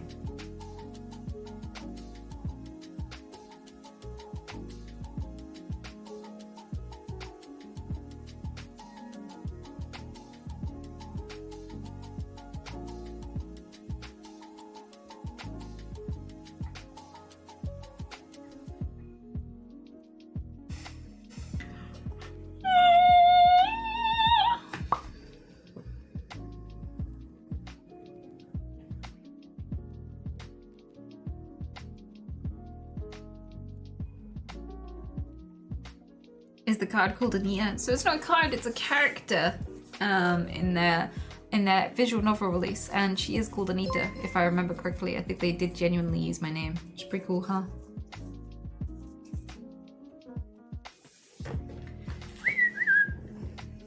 What's the best way to befriend new people? Probably food. I make a lot of friends with food.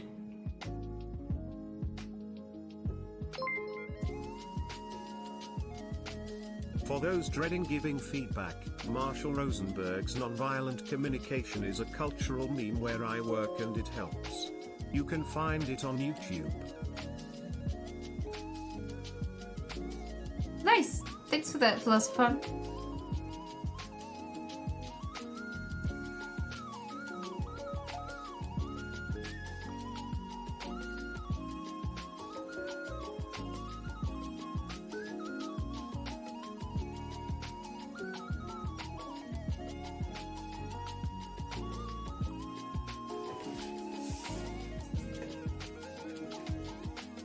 Does that mean you have really good umbrellas? You can get the cheap ones here too.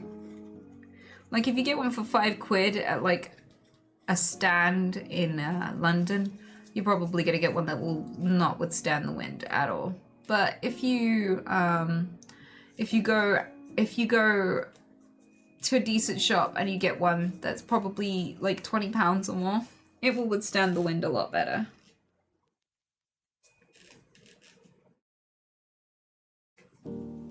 But I think that applies anywhere. You just get what you pay for.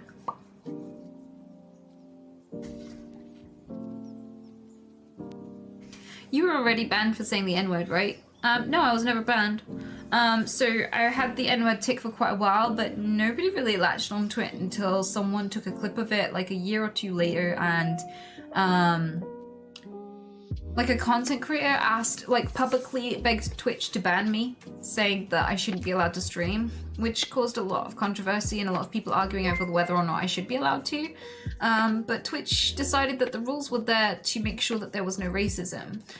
So context matters, and I'm not being racist when I have N-word ticks. That's not what's happening. So excluding more people from streaming was not the point of the rules at all. So it meant that people with Tourette syndrome couldn't stream if they enforced it in that way. So since the rule was there to be more inclusive, not less, they weren't willing to just ban people for having a neurological condition.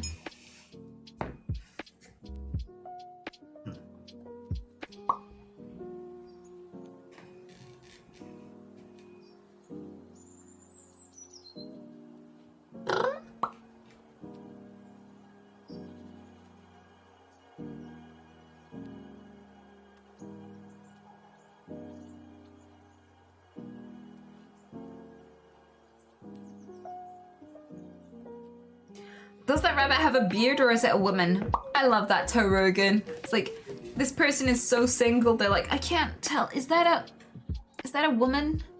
Is that one of those things I've seen in porn? Not entirely sure. I've never seen one in person before. I think it might be a woman. I don't know, it's pretty cute. Must be a woman.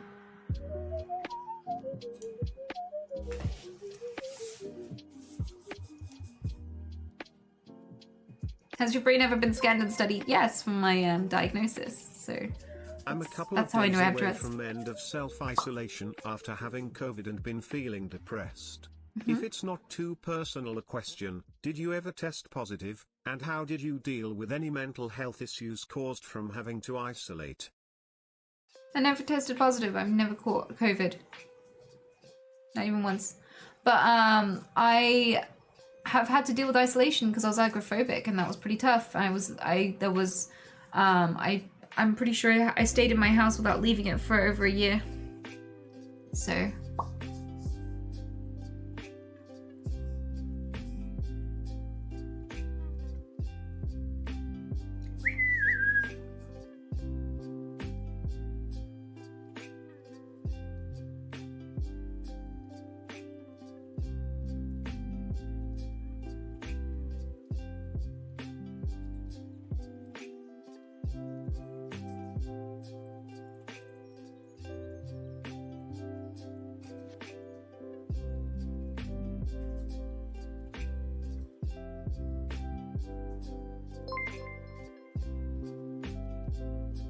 Hey Anita, I don't know if this will be my last dono on Twitch, but I'm just done crying over the first girl I ever really loved in my life.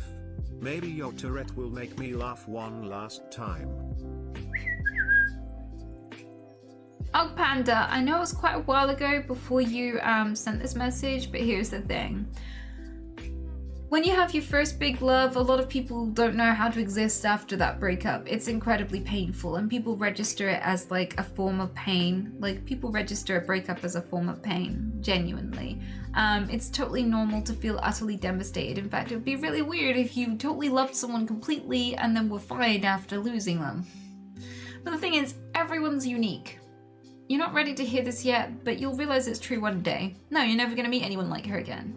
And you're never gonna meet anyone like the next girl either, because everyone's unique. Everyone has a wonderful thing about them that makes them extra special and amazing. And you're like, no, you don't get it. She was the one. No, idiot, there is no the one. Don't be so egotistical. Like, here's the thing. There are billions of people and none of them were made for you. No one was made to be an emotional band-aid to soothe all the things that make you sad and make your life interesting for you. Nobody is a product. Loving and appreciating someone is about loving and appreciating them, not what they bring to you. And the thing is, no one relationship ever lasts forever. Either you grow apart and change directions, or one of you dies. But you don't get to keep love. It's a debt that you repay in pain someday. Everyone that you find to bring into your life is someone you have to decide is worth hurting for someday. That's just how it works. And it's worth it every time because you get to grow with these people and you get to love these people and you get to make stories and you get to make history and you get to be a part of somebody else's life. And that's amazing because they will never happen again and you got to be a part of them existing.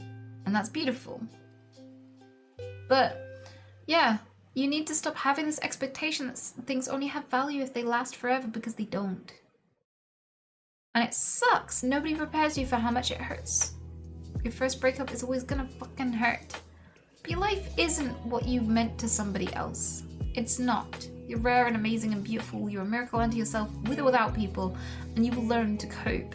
There were so many people during the World Wars whose partners left and never returned, and they never found out what happened to them. Never. And that's fucked up because you'd hear stories about people burning to death overseas and shit, and you'd wonder what happened to your partner. Did they drown? Were they thinking of you? What happened? Were they in pain? Nobody knows. And that happened to literally millions of wives and mothers and husbands every time there's been a war. Everywhere. It's not just that most people go through breakups of people that they loved so intensely, they loved them more than they loved themselves. Is that so many millions of people throughout history who carried on and kept living and found new reasons to find joy and loved again and kept on moving were people who felt the exact same things you're feeling now, sometimes even more intensely if you can believe it. So there is a way to be happy again. Don't waste your life on a breakup. You're meant to have breakups.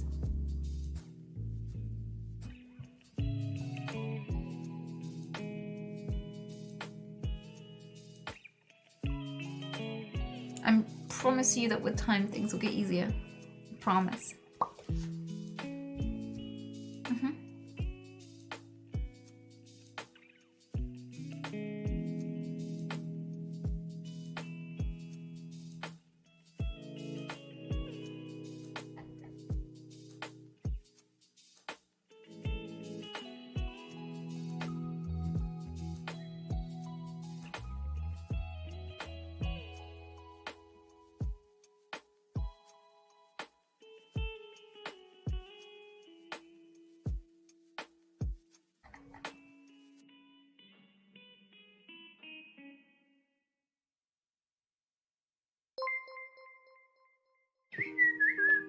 Greetings from Oldenburg.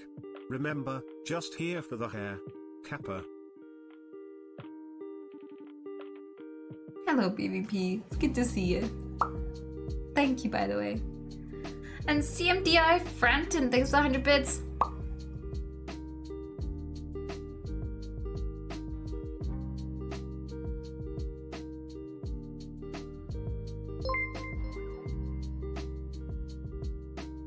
Rice. Thanks, Christian. You're a legend. Sweetie.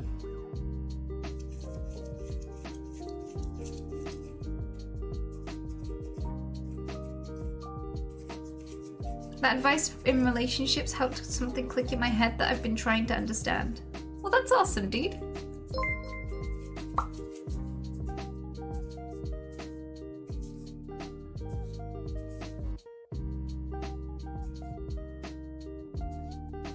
You know what it's like to lose someone you love? Yeah, of course I do. I've been existent for 31 years.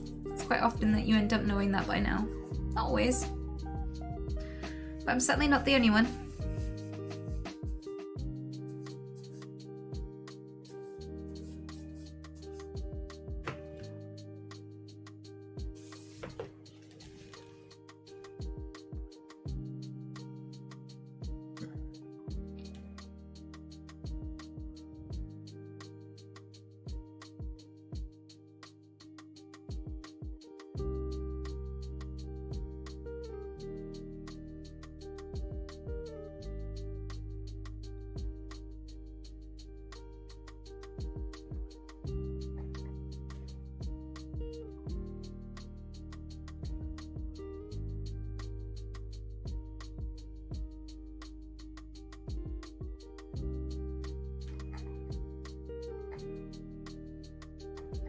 17,000 Brits died from COVID in the last 2 years. 14 million Brits died in the same time. Scammed much?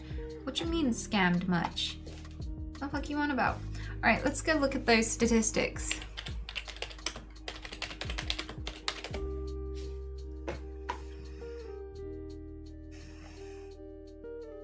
Cases 17.6 million. Deaths 158,000.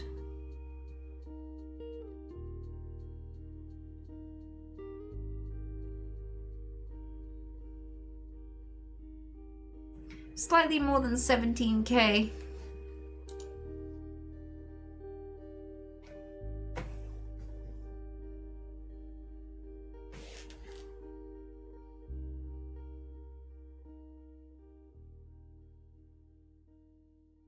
Should I even try to get over them? Is it a bad idea to hold out hope? Lol, even if I started a new relationship, it wouldn't be fair to that person because I know my heart is still with them. Listen, dude, don't hold out hope. If someone isn't enthusiastically into you and hitting on you, forget them. And I say this as someone who has had so many people hold out hope with me, and they were such assholes. Not because they were mean to me, because they didn't care about me. And here's why, okay? Sometimes you're so in love with someone, but you're not really in love with them. You're in love with the idea of them. You want them to love you. You're so in love with being loved that you don't really give a shit how you make them feel. And an example of this is I've had guys who I thought were my best friend who spent time with me, and we would laugh and we'd go places together, and it was really cool and I trusted them. And then one day they were like, will you go out with me? And I'm like, no. And they're like, oh, but we get on. And I'm like, yeah, but that doesn't mean we have to fuck each other. And they're like, oh, well, this is awkward. And I'm like, yeah, now it is. I would have shown an interest in you if I was interested. Like, why did you need to ask? Why did you ask before you could, like, gauge some basic body language and shit? Like, when have I ever hit on you or flirted with you? What are you doing?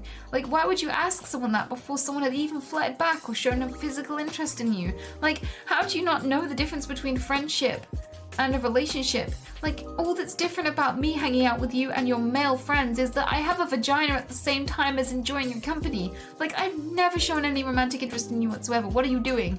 And they're like, well, it's too painful to be around you now because you won't fuck me. So I'm gonna act like the victim here because I made a friend and waltz away all Shakespearean like, waha, but I love you so and you will not sleep with me, and for I shall never get that blowjob and I must whisk away and cry into my pillow. And it was such a dick move. And the thing is, like, if you loom endlessly and don't express your feelings and just, like, wait for somebody to sleep with you, you are not their friend. You're just someone waiting to get laid. And it's such a betrayal when you think you have a friend and they were just trying to get laid. And there are going to be people who explode at me in chat and say things like, no, it's not all sex, Anita. It's not all sex, and it is sex. Because you can spend time with a friend, you can confide in a friend, you can watch a movie with a friend, you can live with a friend, you can travel with a friend, you can share your life platonically with a fucking friend. The difference for a lot of people is sex. Like, a lot of my male friends, the only difference between me being in a relationship with them and hanging out with them or them being my roommate or whatever is the sex. And that's the bit that's missing. That's the bit they're asking for on top. And so, like, if I don't want to give it to them and they can't be around me because of it, they never liked me because my friendship was a consolation prize. They're obsessed about getting more out of me. And the thing is, like, if you can let go of the idea that just because someone is cool and you like hanging out with them, that you have to make it a relationship, you can genuinely appreciate people. And I know it can be really hard and that attraction can be very loud and difficult to ignore. I know, because I've been into people who aren't into me back too, okay? I'm a bisexual. Not every girl is gay. And so, like, I know what it is to fancy someone. I know what it is to have your heart flutter when you're near someone. I know what it is to crave their approval and to think about them whenever they're not there. And to feel sad that they're never gonna know that you feel that way. To feel sad that they're never gonna appreciate you back that way. I know the pain of it. I know, and I'm still saying it's a dick move to hold out hope in someone who's clearly not fucking interested in you. So many people don't realize how much you fuck with people's lives by endlessly pretending to be just a friend, pretending you appreciate them when you are just waiting for sex. And people don't realize how selfish it is and how painful it is because it's a form of admiration, and that's where it blinds you. You think that just because you admire someone, that it's endlessly a compliment that they should appreciate. Even if you're being manipulative, even if you're lying to their face about your expectations and your intentions. Even if one day you'll stop hanging out with them because everything they do is a disappointment because it's not a fucking blowjob.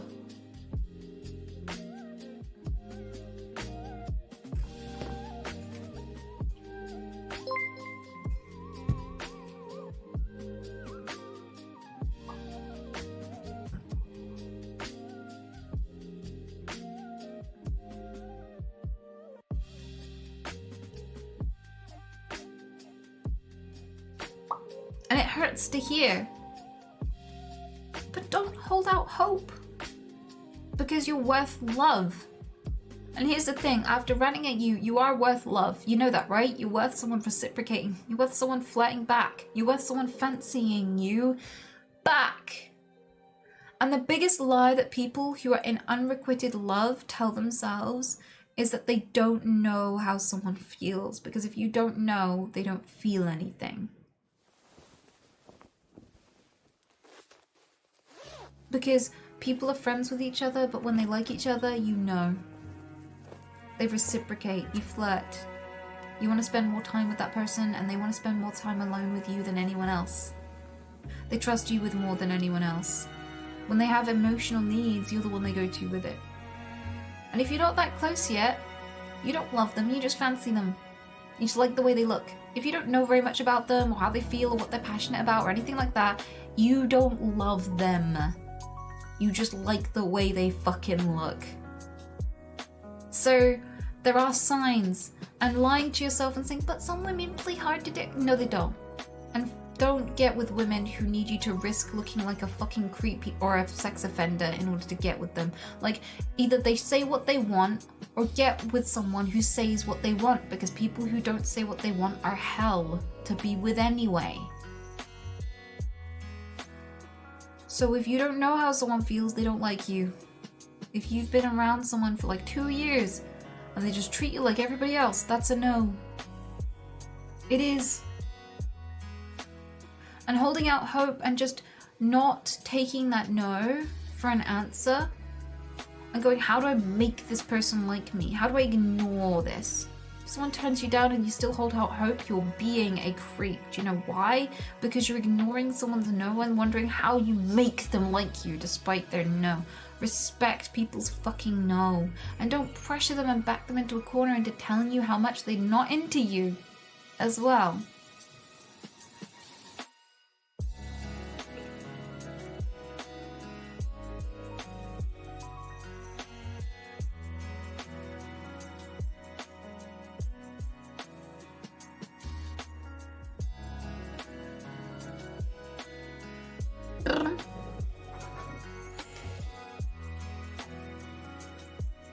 Why didn't I hear this 7 years ago? I'm sorry, Blueberry Snitch.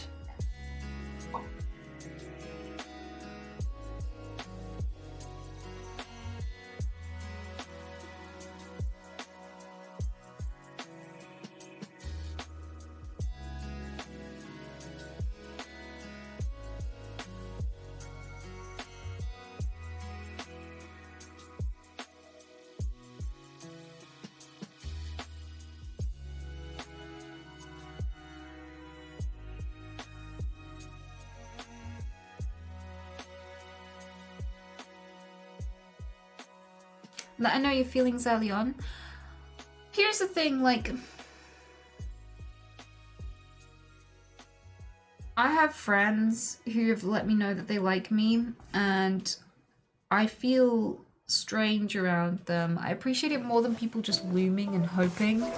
But at the same time, I prefer if people who are into me but I've never shown an interest in them just didn't tell me, if I'm honest. Because I also feel this looming feeling of expectation. They're like, I like you. And I'm like, that's cool and everything. And they're like, ah? I'm like, mm-hmm. What am I supposed to do with this?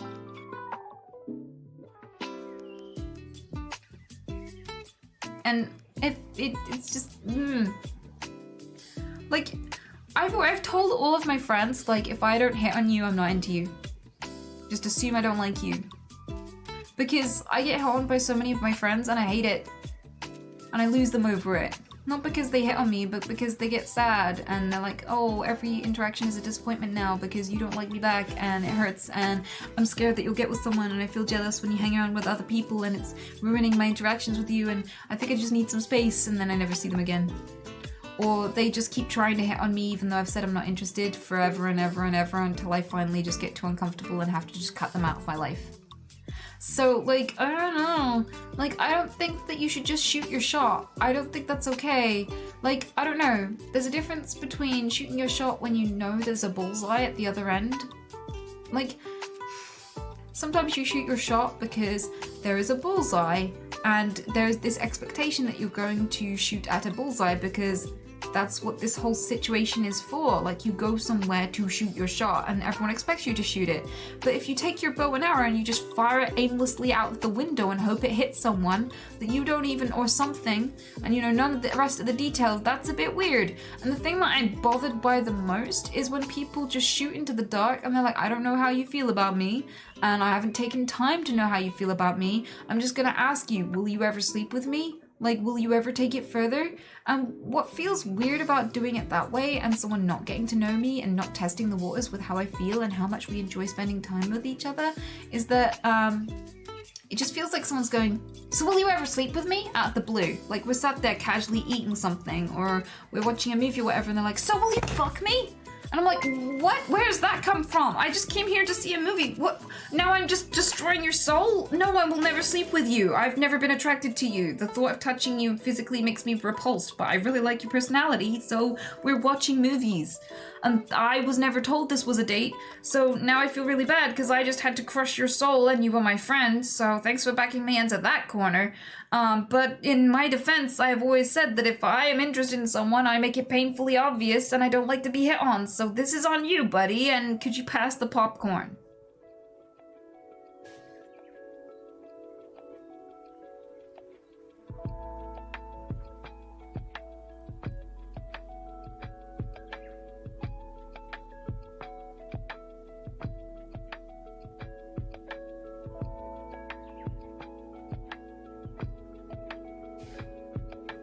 Because, I don't know, when people back me into a corner where I have to turn down my friends, it feels like this. It feels like, here's the story of how guys fuck up their friendship with me a lot. And it is that I will hang out with them and I'll find them really interesting and I will compliment them and I will think they're awesome and I will appreciate them and I will listen to their problems and I will not be judgmental and they won't be used to this level of intimacy. And to me, this is friendship. This is what I provide for everybody, male or female, attractive or unattractive, like whatever. This is just how friendship works.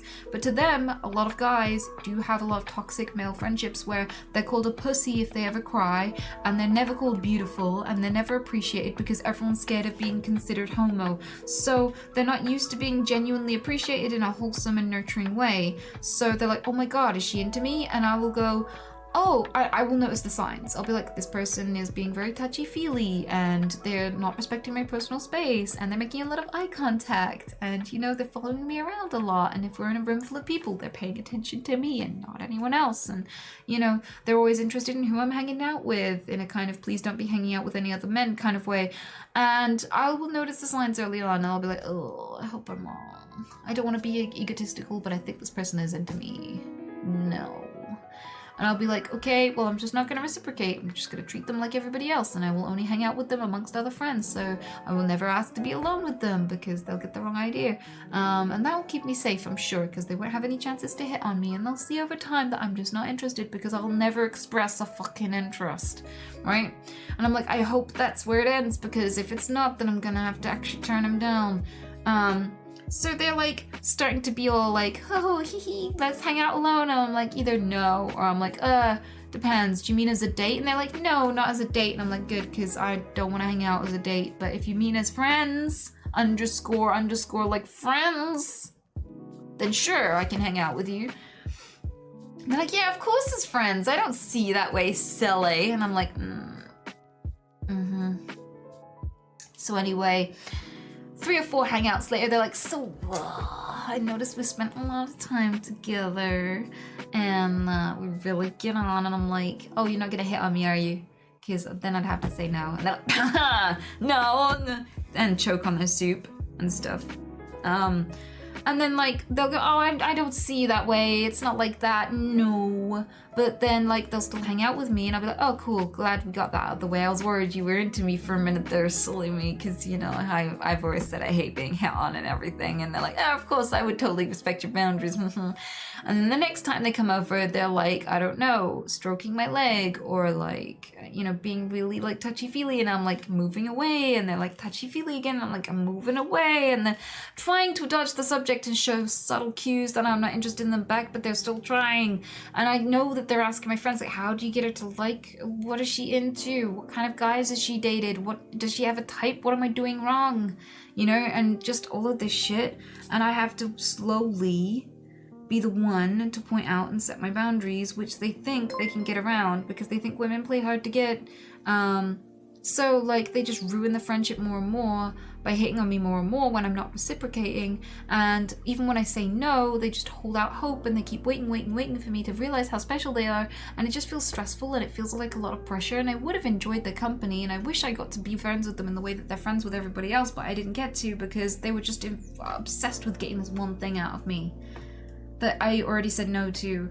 And eventually down the line, it just gets too much, and either they are hurting too much from not getting their way, or I am hurting too much from having my boundaries pushed too often, and we just don't like hanging out because it's awkward, and they ruined everything. And I feel like I can be a good friend. I genuinely do. It's just that people don't let me. And this has happened with women too, but it happens more often with guys because I spend more time with guys than girls. And it's frustrating and tiring. So I would say, like, if someone doesn't reciprocate, that is a no. Like, when someone's into you, they will hit on you back. They will want you to like them. They will wonder if you like them. They will, you know, show signs even if they don't mean to. Often, more often than not, if you have friends, they know when you're in love before you do because you don't admit it to yourself, but it's obvious in your behavior. So most of the time, I have not met a single guy that I didn't know was into me. Because they're so fucking obvious. So obvious. Every time you thought she didn't know that you were into her for years, she knew. She fucking knew.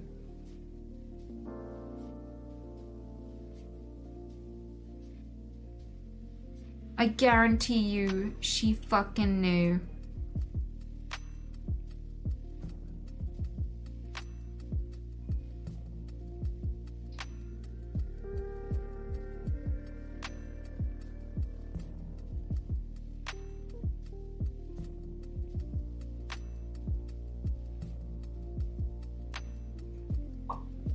And the thing is, like, you know when you watch other guys chasing after a girl, you know. You watch him doing it and you know he's into her. And you think, you have the audacity to think you're any less fucking obvious.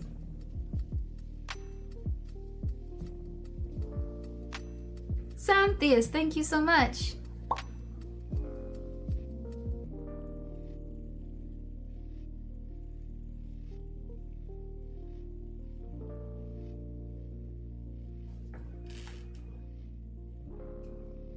And it sucks because I'm obvious too and I fucking hate it. I hate it so much. It's so embarrassing and vulnerable. You know, you just can't help yourself. And there are times where I've been into people that I don't want to pursue anything with. And it's still just as obvious. And I'm like, stop it!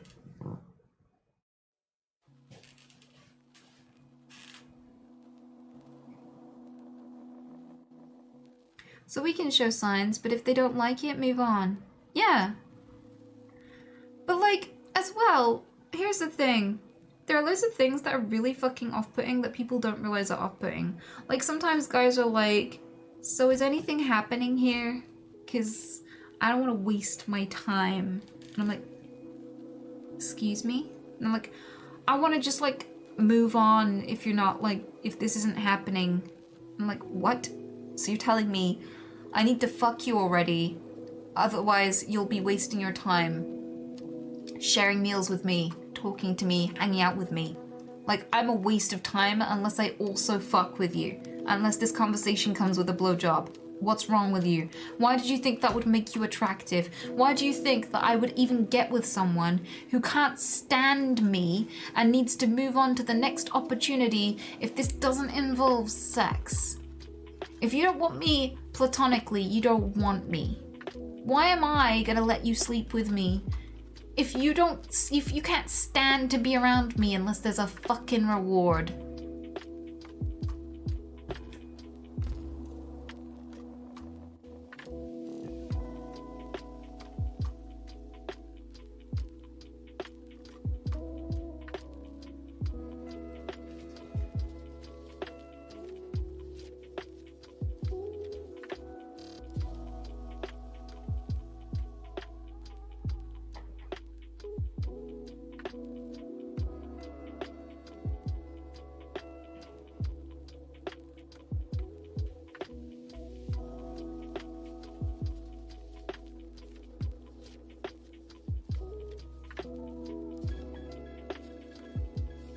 But yeah, I guess I feel sad about it because I don't feel like a particularly attractive person, and I don't feel like a particularly desirable person, and I feel frustrated that I keep getting pigeonholed into this situation with people that I just think are awesome and want to spend time with.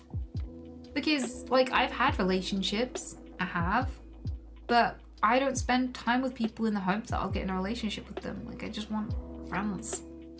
I get through lonely periods as my friendships whittle down because most of them are people who hit on me, and that's really challenging for me.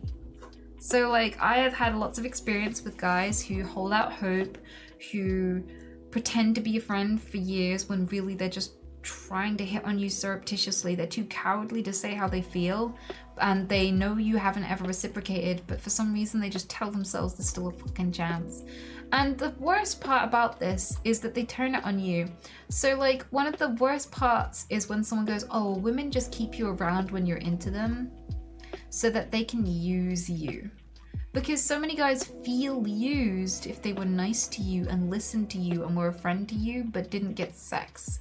And that's weird because I've never expected sex from anyone that I've done any of those things for. I've never been friends with someone for 10 years and then felt used. Like, I've helped people move, I've given them food, I've let them borrow money, I've given them money, I've helped them fix their car, I've gone out and done really grueling, strenuous shit for them. I have let them stay on my couch whenever they've been in trouble and shit like this. Like, I have really looked out for them. At no point have I felt let down or used because they never fucking slept with me. Like, it's weird to say, like, no, I can't accept this pizza that you're trying to buy for me because I inherently know, even though you haven't verbalized it, that it is a contract for a blowjob. So I can't accept it. I have to turn down your generosity because I know that you have intentions and that this is a contract where I owe you sex if you're nice to me and act like a friend.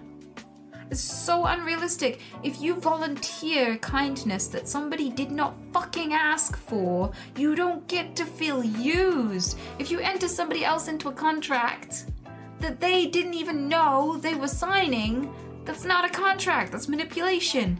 Like, there are sex traffickers and people who so when people are runaways, sometimes they're sold into sex slavery, or there'll be people who literally pick them up off the streets and go, hey honey, I'll help you, come and stay on my couch, you look like you've fallen on hard times, here, have some food, have some shelter, have some heat, have whatever you need, I'll buy you some clothes, you okay? Oh, now that I've paid all this stuff for you, you owe me. Where are you going, little missy? You have to pay me back, you owe me now, okay? So you're gonna sleep with this guy for me so that I can get some of that money back. And so many people who've ended up beginning in sex work, age 13, 14, 15, ended up in that situation.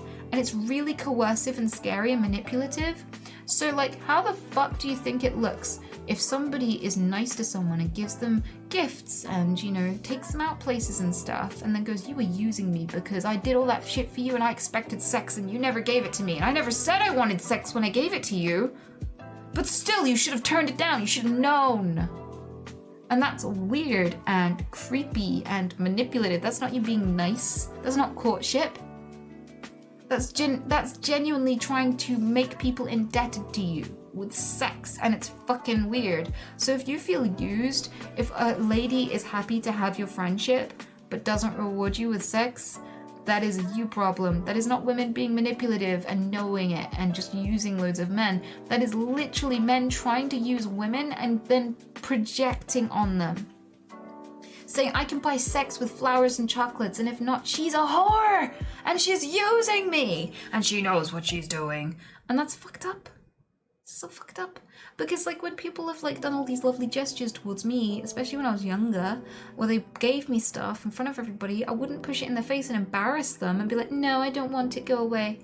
Because A, I didn't know at the time when I was younger that this was some sort of contract. And then secondly, like I wanted to be nice to them. I didn't want to just push shit in their face. That's so mean and cruel. And they were trying to be nice to me. And everyone would think I was a bitch if I just went no and just threw the flowers back in their face. So like pressuring someone to accept your gifts, then being mad at them for not like, you know, reciprocating with sex is kind of fucked up.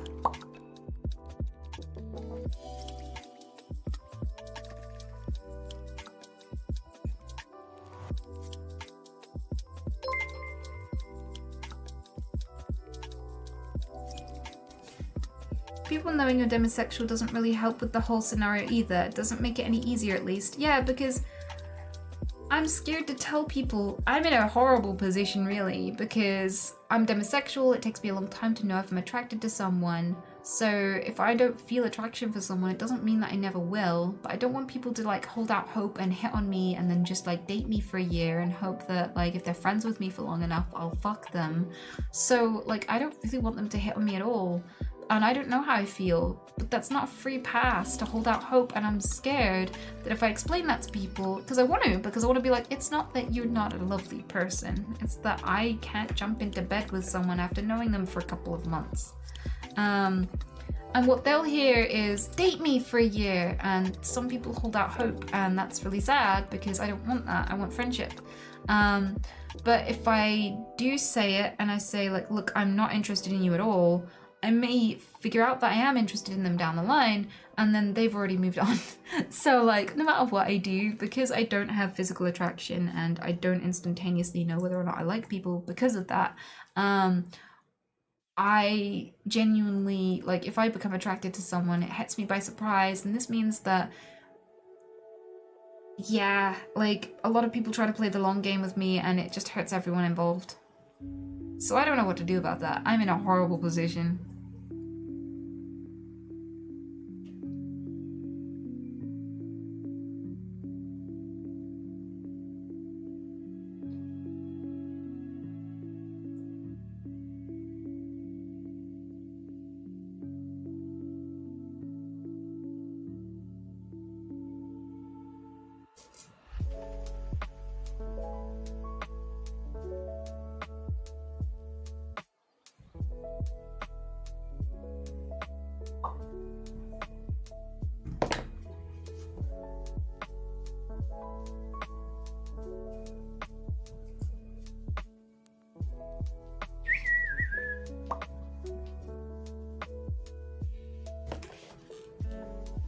Well, it's not only for sex. Most people do nice things for other people and then they expect something in return, and in most cases they make the receivers feel guilty, or even worse, the giver claims that they've been used and the world is full of bad people. Well, I don't think the world is full of bad people. I think it has bad people in it. Thank you, Richard. I really appreciate the 6 months, sweetheart. And Barbarossa, thanks for the sub.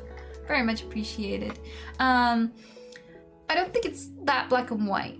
I think I've genuinely given to people with no expectation. I think that I just like seeing people happy. Sometimes I'm like, oh no, you need food at school, and I give someone food and it makes me happy because I know they've got nutrients, and that makes me feel like really content, and that's all I wanted. I just wanted them to be fed. I don't care if they never give me anything in their lives. I'm just happy that they're happy, and I know that that exists because I've lived it, and it's something that I want to do and I enjoy. So I accept other people's gifts because I know how it feels to give. I think it's a really awesome thing. And I'd feel really devastated if I was trying to be nice to someone and they just were like, no. So I know that when you accept a gift, you're not indebted to anyone. And that when you deny people a gift, when you deny people the chance to be kind to you, you're denying them a chance to connect with you. Because we enjoy the connection. We enjoy reciprocating. We enjoy caring for each other, and that's a beautiful thing. So to receive is to give in itself, and I like giving without any expectation. So when I receive, I don't feel obligated. I used to, but I don't anymore.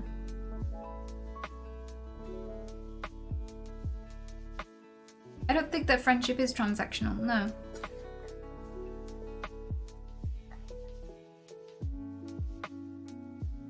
Eva D, thank you.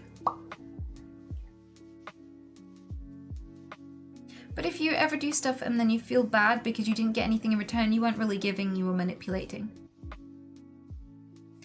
Like, I feel like a lot of people are like, I give and I give and I give and I never get anything in return. I'm always there for my friends, but they're never there for me. And what's interesting about that is that there are loads of different situations. Sometimes people give and give and give, but they have this plan in their head that someone will give them something in return. Like, I've had quite a few flatmates, and because I've been poor, so I've not been able to afford to live alone. And one of my flatmates that I used to have, I said to him, I'm barely ever going to see you because I work nights a lot, you work days, I'm probably going to be asleep when you're awake, I'm probably going to be coming home when you get up in the morning, and we're probably going to say hello to each other once a day, maybe, and that's about it. And if you're cool with that and giving each other space, but sharing so that we don't have to spend too much money on rent, then should we live together? And he said, that sounds perfect. That suits me to a T. And then he moved in and he was mad at me. He was like, once again, you've gone to a party and you've left me in the dust. I was like, what? It's like, yeah, I thought you were going to introduce me to all of your friends and you were going to tell them that I was awesome, and then I was going to come in and they were going to be like, hey, I've heard of you and you're amazing. Let's be friends with you. I was like, what? And he was like, yeah. And I think you're fake because you laugh at other people, but you never laugh around me, and you're trying too hard with them and it's cringe. And I'm like, you never say anything funny. It would be weird if I laughed at anything you said. You don't try to be funny. Like what? You say, well, I'm gonna move the couch tomorrow, and I'm like supposed to go, that's so funny! Like what? That would be insane! What are you on about? But he was like constantly giving me things and going, you take and take and take and never give me anything in return. I'm supposed to have friends by now. I was like, well, then make some friends, dude. I did not know there was any. What? At what point was I supposed to know that I was supposed to give you this specific thing in return? And that's not how friendships work, right? I'm not friends with people because someone else said they were awesome. I'm friends with people because I get on with them. And you're not very funny. And you're kind of bitter and controlling and weird. So, like, what? Did you think that me just endorsing you would do anything? That would just mean that other people don't trust my judge of character. It wouldn't make them actually like you.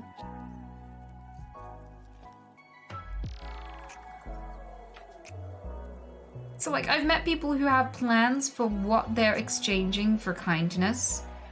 And there are those people who are, like, so surprised when this plan they made in their head didn't happen. And that's not friendship. And that's not kindness. That's manipulation. And then I've met people who chase after people who feel familiar rather than people who are actually their friend. So they could spend time with people who actually like them, but they tend to put all of their effort and time into people who barely give them anything back. So they will go the extra mile, they'll travel 4 hours to go and hang out with someone who would never do that to spend time with them, who feels kind of meh or tepid about them. They'll be friends with the kind of person that never texts them first. And they're like, I am always there for someone, but they're never there for me. And it's like, well, yeah, you've chosen to put a lot of time and energy into someone who's just not as into you as you are into them. And you can't force them to like you more. That's not something that's under your control. And you can't obligate someone to just because you went above and beyond. Like, I've met people who are very kind, but fucking annoying. Like, I've met people who would give me everything, who would be so kind to me, but they're just mean, or like they don't have good personal hygiene, or like they've got some other obnoxious quality about them, and we just don't gel very well. But they really like me, and they really want me to like them. But that's not gonna happen just because they brought cake. They still smell. They still eat noisily. They still talk about boring shit. They're still very, very, very dull. And we'll go, yeah, I had a piece of toast this morning. But, oh, really? Yeah, but not two, because then I'd be fat. Okay.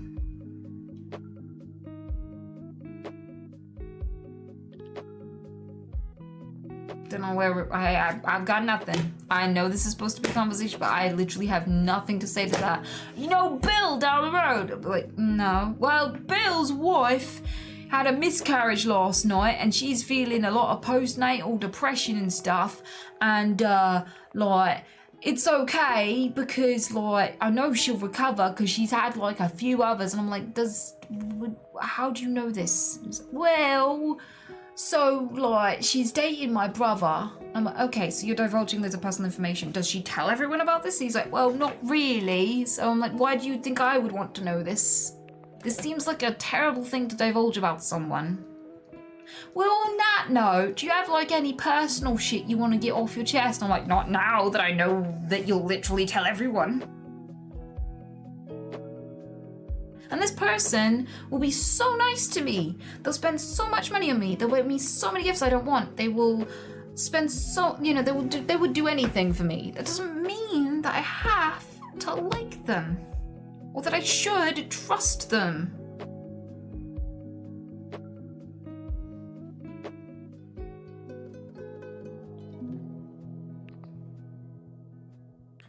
So, like, sometimes people like, I give and I give and I give, but no one's ever there for me and no one gives back to me. Like, you meet the kind of people who'll turn up to everyone's birthday, but no one turns up to theirs.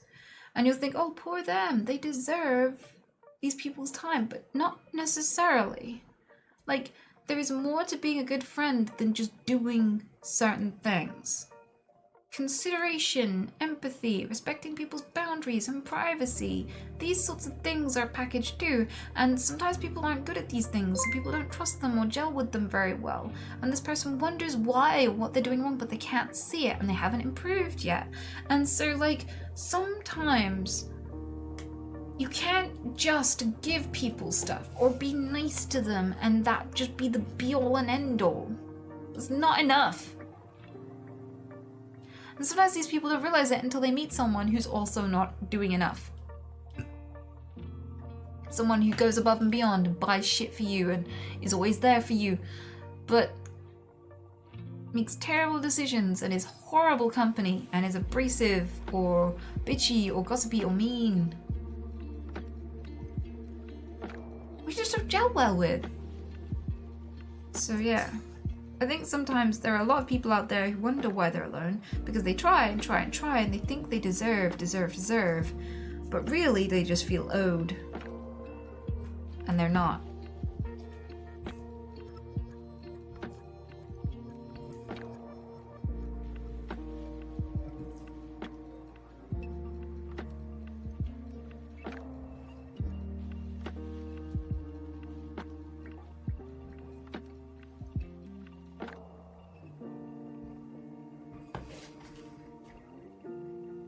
Do you think that you can be friends with someone who has feelings for you, but they say they have feelings for you and it's okay, but you still want to be friends? Yeah, I have friends like that.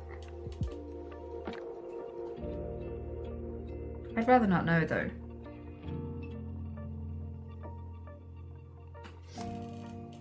Because then it just feels like pressure. And then everything I have to offer just feels like a consolation prize. It's like having pigeons. pigeons come and hang out with you at the train station because they think you have food, and you know that as soon as they realize you don't have food, they're just gonna fly away. So you know they're gonna leave you because you don't have what they want. But it's nice to be around them for now because, you know, they're cool and they're fun to be around. But it's very obvious that then they don't really accept what you have to offer, and as soon as they come to terms with the fact that you don't have what they want, they're gonna go.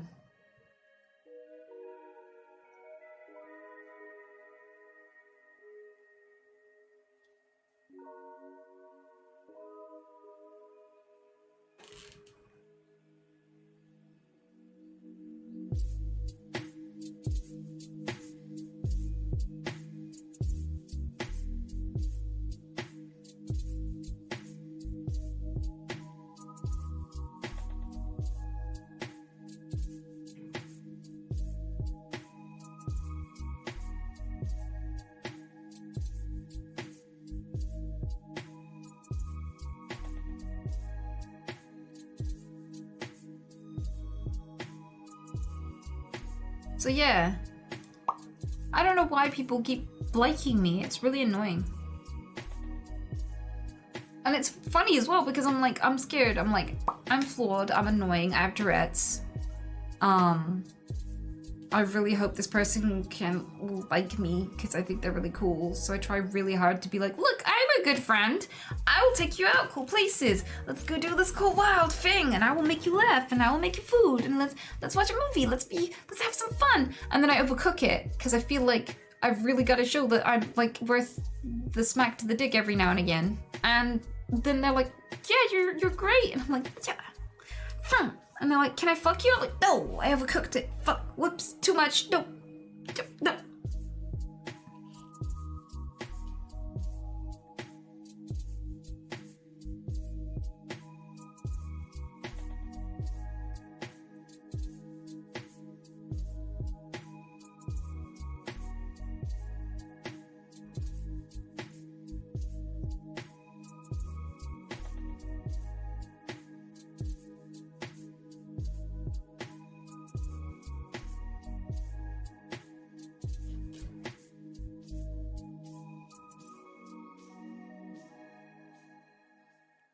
Do you think love for a partner is still worth it for the 5 to 10 years that the world is existing before climate apocalypse? Okay, let's pretend that the climate apocalypse is that close, okay? Still yes. Because love isn't worth loving for how long it lasts. Like, I'll give you 2 options. You can sit alone and listen to Twitch streamers to chase away the silence that creeps in whenever you don't turn on the screen. You're uncomfortably alone with yourself and you don't like a lot about yourself, so listening to yourself is cringe, and you drown that voice out with content, with YouTubers, with movies, with games, with anything you can, with porn and junk food, and alcohol or weed. And you could spend the next 5 to 10 years alone, feeling very alone, wondering what it's like to be loved, to be kissed, to be listened to have someone care about how your day went, to have someone to share the beautiful things that you experience with. And you could also actually have that. You could have someone in your life. You could love them and kiss them and go beautiful places with them and smile with them, and it lasts a year. And then they get hit by a bus. And they were the most wonderful thing to ever happen to you. So you could have like straight loneliness for 5 to 10 years, or you could have like in those 5 to 10 years somewhere a year of bliss. Which one do you take?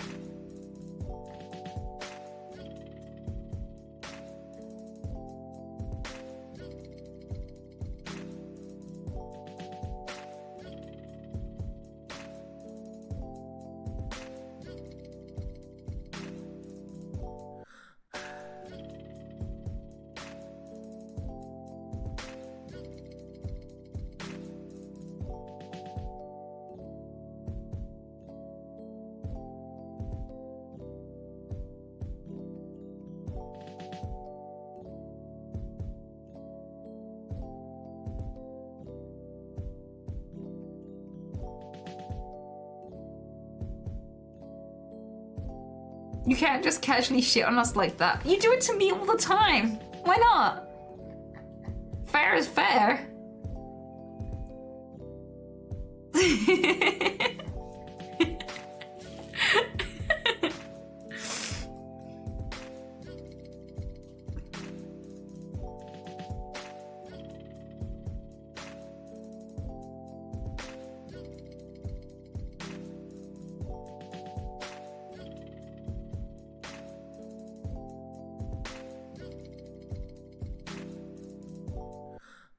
2 Sugoi, thank you.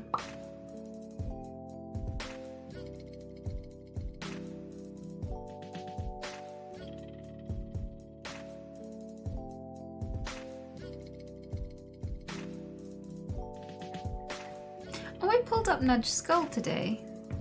I've been meaning to get around to that for a while. Also, someone gave me a dead cormorant, which was really sweet of him.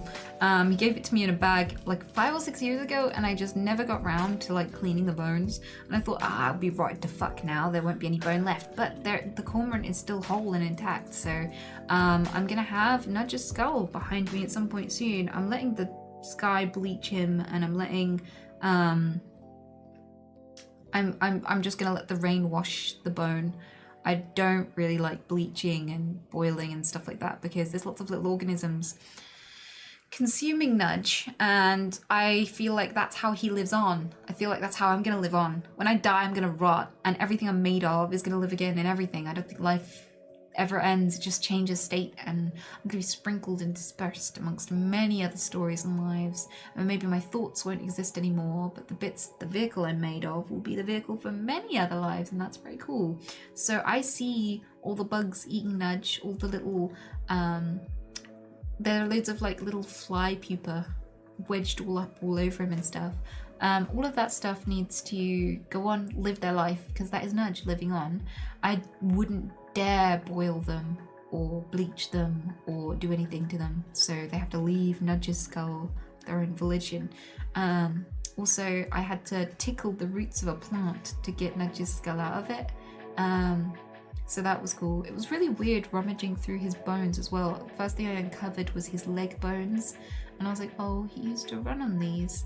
It was weird touching them. I got like immediate flashbacks of him running around in my back garden and listening to the trains go by and sitting on the chair after I had a visitor come for the summer, and he used to sit on the chair and smoke in my back garden, and Nudge would literally sit on the chair after my friend left because my friend had made the chair look really comfy and important.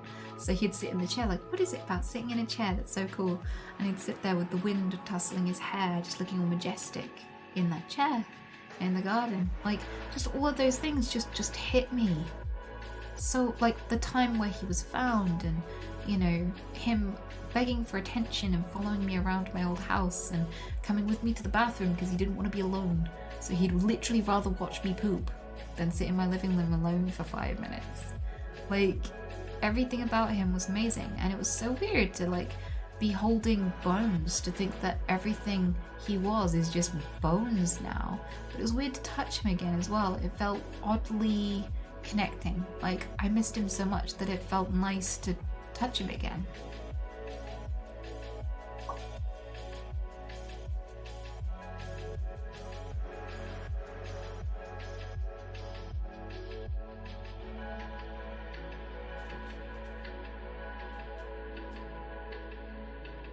Yeah.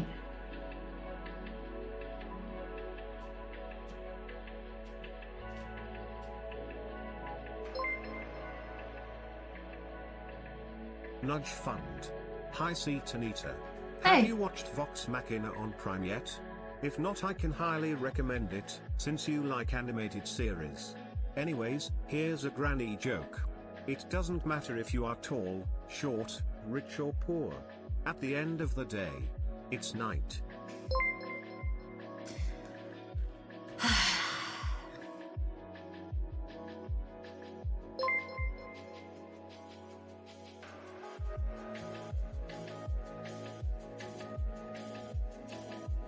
Ember, thank you.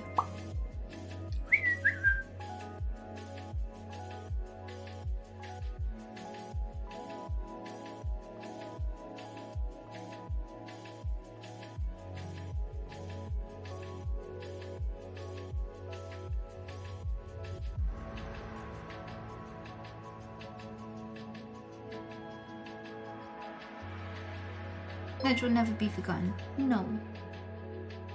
Do you know what electricians talk about? Current events.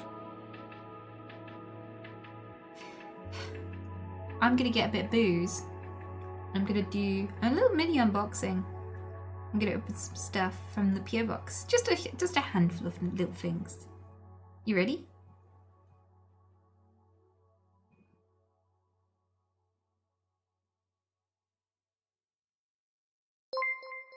Do you have a picture of Nudge? I have quite a lot of pictures of Nudge. I don't actually know where they are right now though. But yeah. I miss him now. He was a good bun.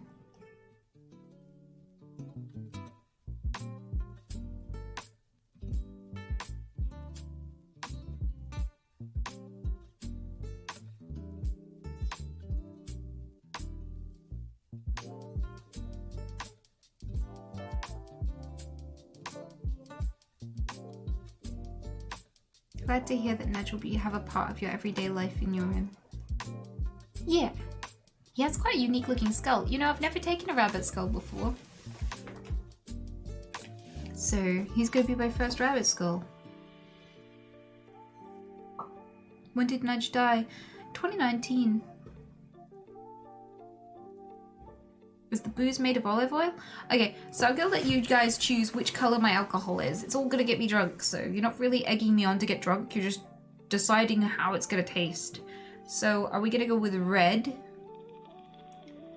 amber,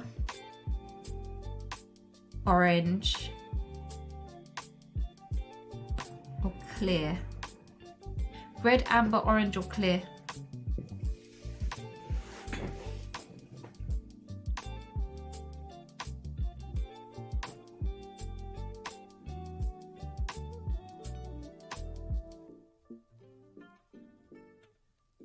Everyone's picking amber.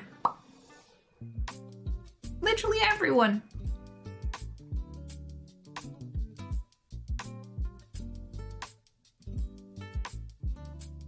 Okay. So you've picked either hazelnut vodka or ginger wine.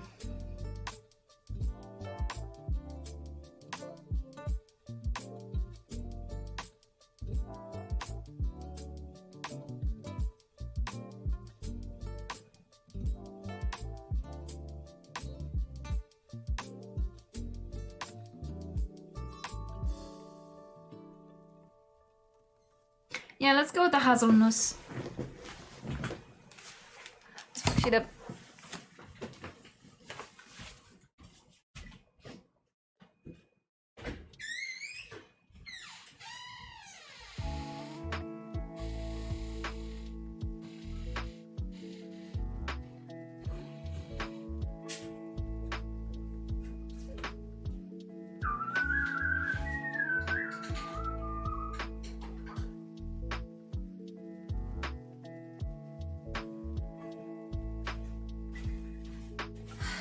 Okay, so that's that part, and then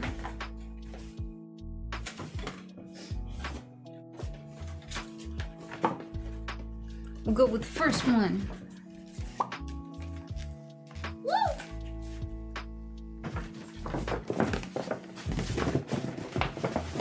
So someone has sent me 2 books. This is Going to Hurt. Secret Diaries of a Junior Doctor. Holy fuck. Painfully funny.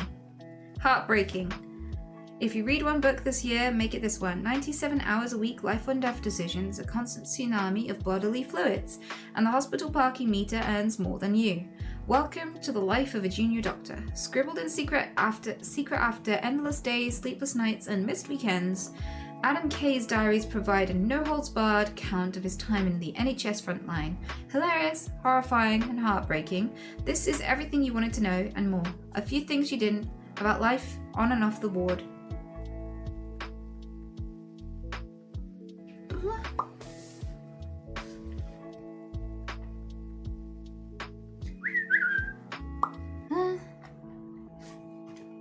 Storm in a Teacup, the physics of everyday life.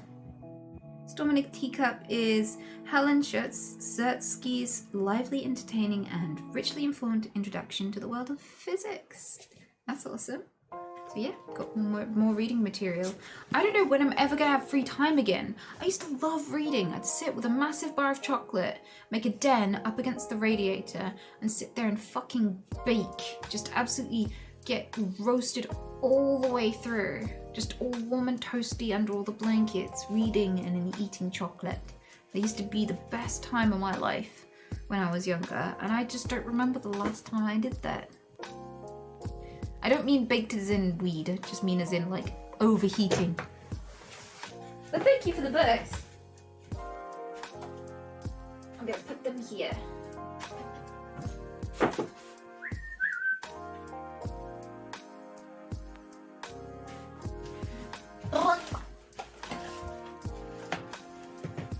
I wish I would. Okay, this smells interesting. What we got here? Ooh, it's lavender. A lavender soy candle by veganbunny.co.uk. I feel like that's like so me. Vegan candles by a vegan bunny. Smells good. Looks fancy too. I like the tins.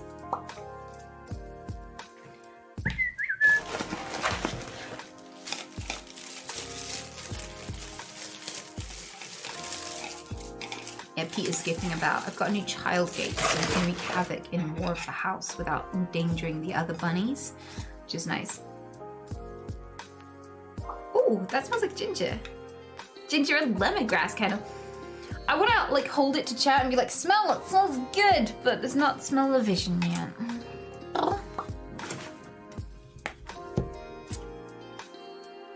Ooh, sandalwood and cinnamon. Chai latte soy candle. It just smells like sandalwood and cinnamon.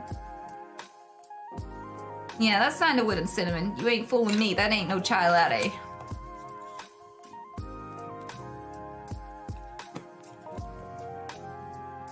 Thank you for these. They're really lovely. What does the little card say? Christmas can be a bit overwhelming. Below, we listed our favourite self-care tips to stay humbled and joyful. Go easy on yourself, take time out for a break, connect with your loved ones, and reflect on things that are that are grateful for.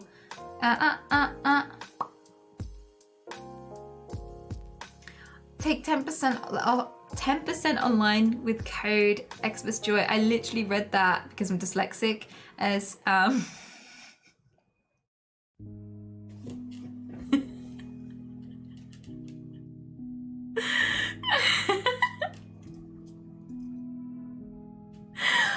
read it as F my soy. Don't know why that tickles me. But I was like, that's a pretty spicy code right there.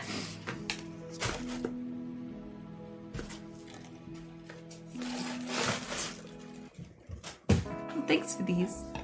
I don't know where to put them though, because I don't know if they're too stank for my cockroaches, because little bugs have sensitive noses. They do. So I'm gonna have to figure out where I'm gonna burn them. Easy cunt, 69. Okay, we have this stuff too. So we have a newspaper for some reason.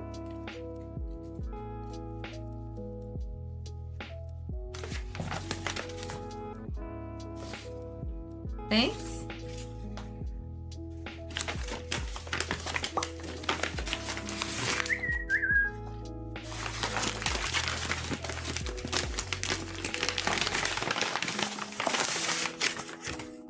Oh. Oh wow, that's so cool. Do you remember Britton made a drawing of me? Well, now I've got it as a shirt. That's amazing. I love it. I'm gonna have to tell her thank you that I finally got it. It takes me ages to get things out of the PO box, so she's probably waiting for me to receive it for ages. She's such a sweetheart. It looks so good, doesn't it? And it's an actual small. It's the first thing that anyone's ever sent me. It's because a British person sent it to me, so it'll actually fit me. Oh wait, actually I say that, but I might be getting ahead of myself.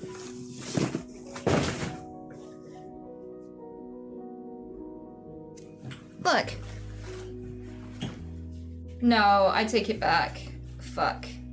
That is gonna be pretty big on me. That is still kind of a dress. Yep.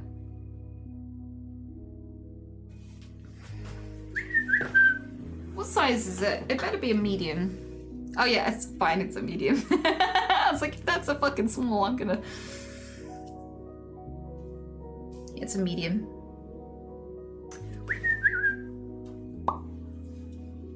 Love you. You slut. Okay, so what's in the big yellow box? Oh, it's something fluffy. I don't know what it is. It looks like a little head lice. Is it a tick? It's a Thrashy #1. What are you? You look like a lice of some sort. It's cute though. Look at him. It has a zip. Oh.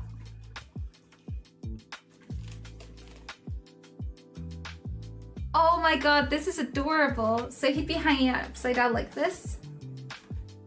And then a little fly or a moth comes out. What kind of little squish are you? Oh. Oh. Why does it come all the way off? I'm sorry, I broke him. Oh, that's so cute though. I love it. It's got a little pupil stage, a little lava stage. He's got a mustache. Oh, he does. Look at his little mustache.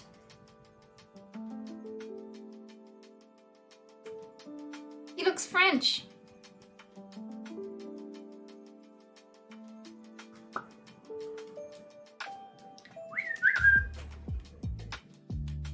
This is so cute. Apparently it's a cicada. Oh, that's so cool. I love it. Little French cicada.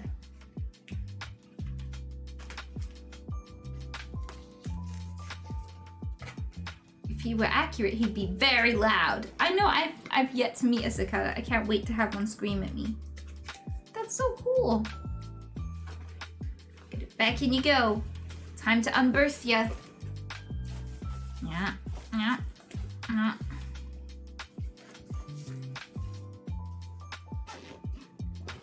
Yep. Never happy.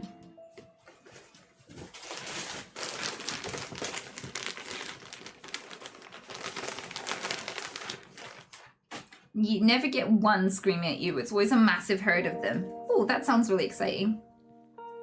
I look forward to it. What's this one? Oh! I think it's a goat.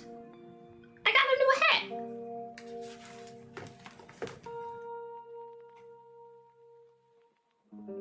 Whoever sent this is gonna have to tell me what kind of species this is, so I can add it to the rewards and then ignore you when you redeem it.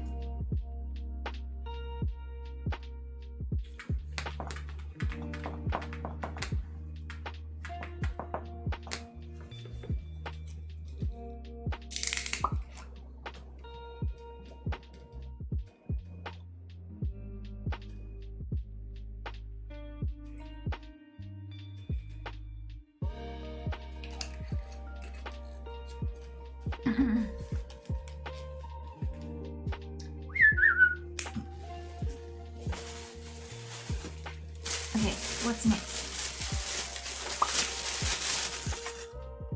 We got some fancy crayons. They're wax crayons. I hope they're vegan.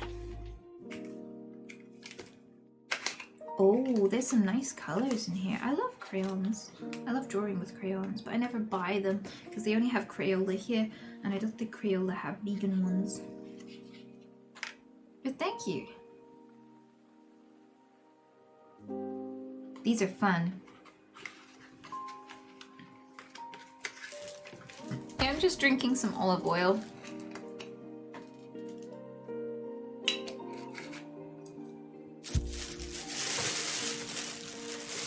Bah! Bastard! Bah! Bah!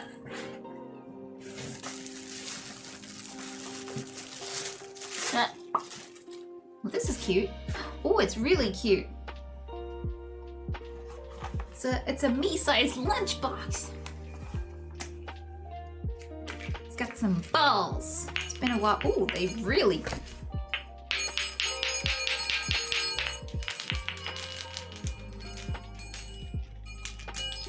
Oh, they sound great.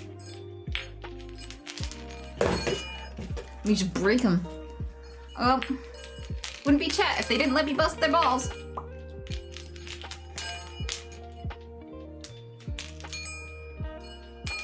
What are they for?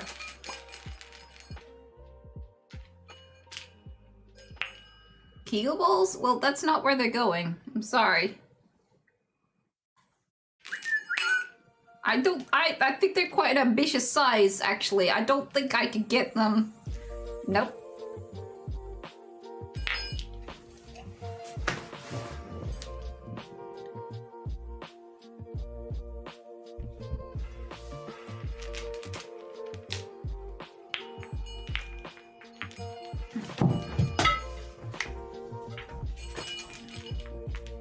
So you're just supposed to do this?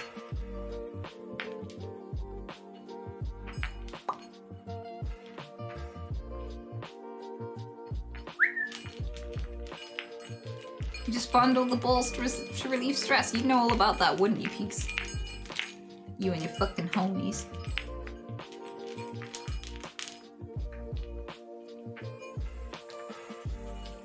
Yeah, relieve stress both ways. Yeah, makes sense. Well, I like them. They sound good.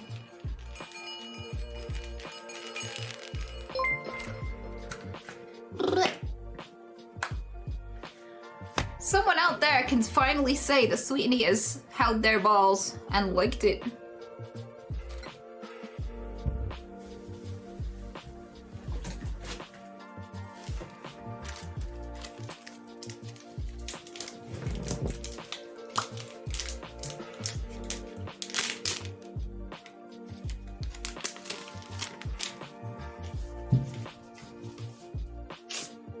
Thank you. Clitoris! Clitoris! Clitoray! Clitoro! Clitorudy! You slut! Hey there, Anita. Cree here, real name. I won't read out your real name, just in case. I went into more detail in the first couple of pages of the notebook, so I'll keep it short here. It's been a year since I joined the stream. You've been a consistent source of thought-provoking insights and heartfelt laughs since then, and you have my thanks for that. But you have fuck all, slut, you have slut, you have slut, you have my most sincere wishes for health and happiness throughout your life. Gift. Thank you. He's also drawn a peepo. I'll cover up his name. But there was also a peepo. Thank you, Cree. I really appreciate that, dude. It's a really cute little card, too.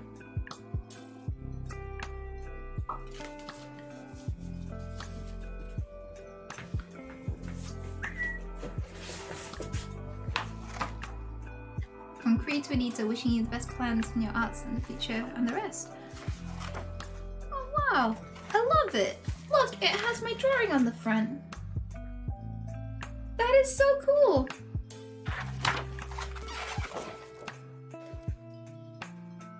And it's written in the first page. And there's drawings in it already. These are adorable. Thank you. He's got me started.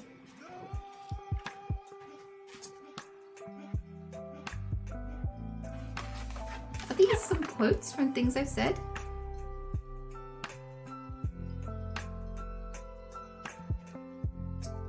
War is a misuse of the imagination. You know, I forgot about that. But yeah, I stand by that. I'm not the world's bitch. Yep.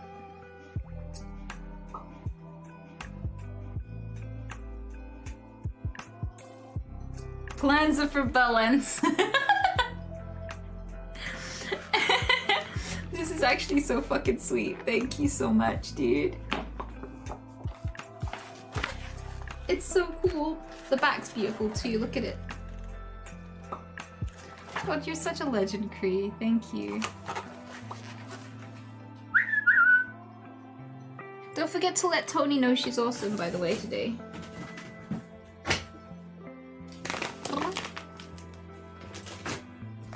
Well, that's made my fucking day.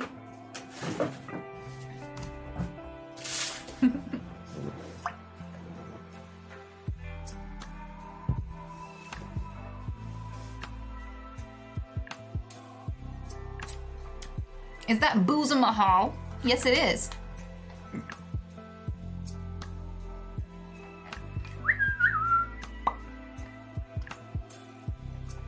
Boozled ya! That's your drawing? That's amazing. Yeah, I used to draw back when I used to have time and stuff. When you guys cancel me for something or some shit and I have no life and I have nothing to do for a while and I figure out the next steps in my life, I'll probably draw for a while.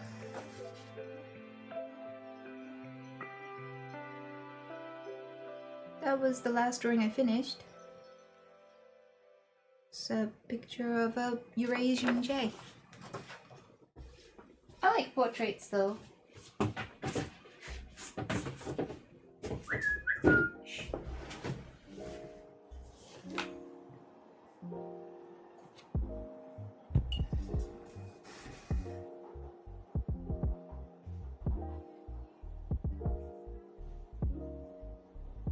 The back cover of the notebook is my drawing. Well, you're incredibly talented. It's beautiful.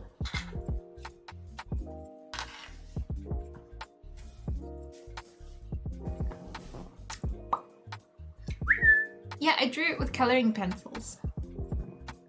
I think that was like my first real try with proper coloring pencils. Because I used to be scared to use coloring pencils because they're hard to rub out, but I'm not scared to use them anymore.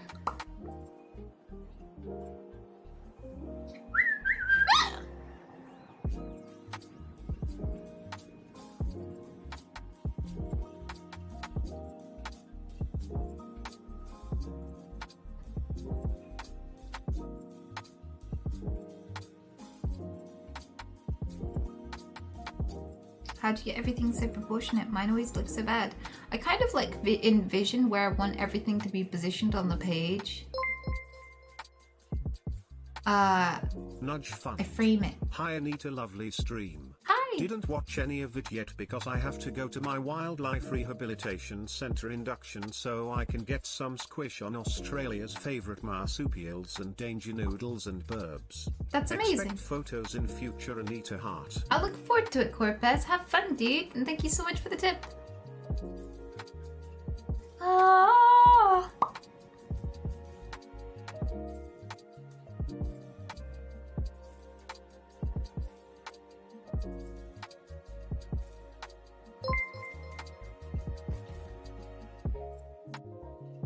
Penises. Whoa!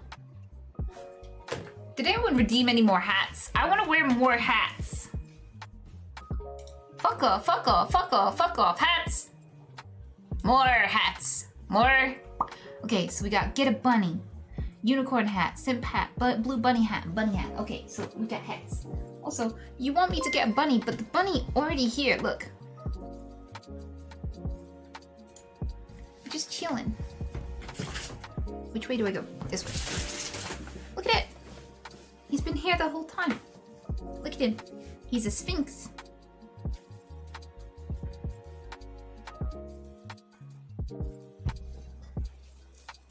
Press 1. Woo! If you want me to give him a treat. Mwah, mwah. Lipping you? Lipping me? Do you like techno? Fuck off. Maybe? I don't know.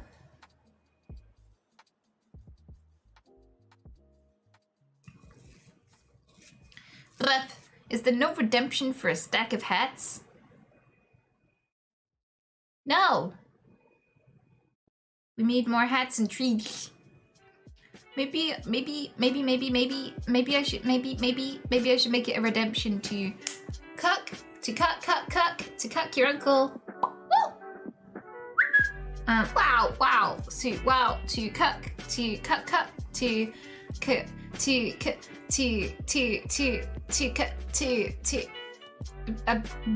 To treat the rabbits, but I don't want you to make them obese because they're already obese.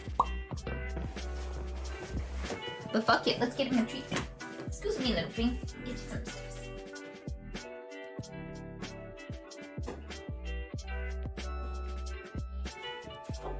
Oh, be careful.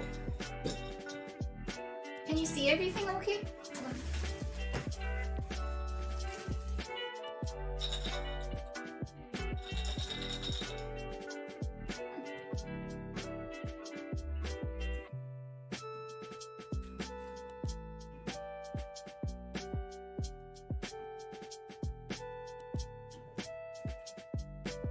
I love everything about him.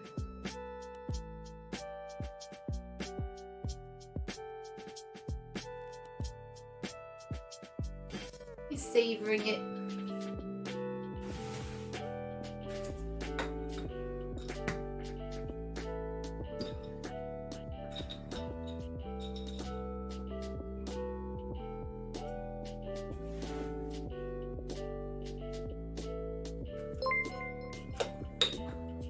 His name is Peter.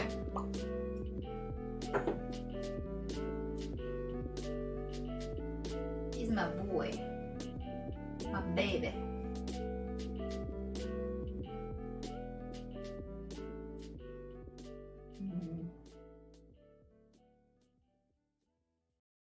I love him so much. He just sees me as a treat dispenser. If I lay down sometimes, he sits on my back.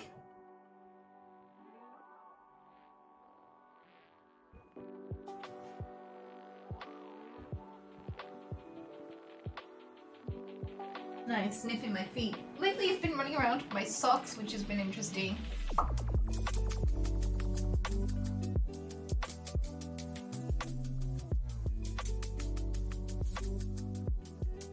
You gonna do it? No. I thought he was gonna do it, damn it. He's just hopping over me. Hello. He's a fucking cute. Come on, be my friend. Come on. Doesn't want to be my friend. I got rejected. Okay, so we got hats.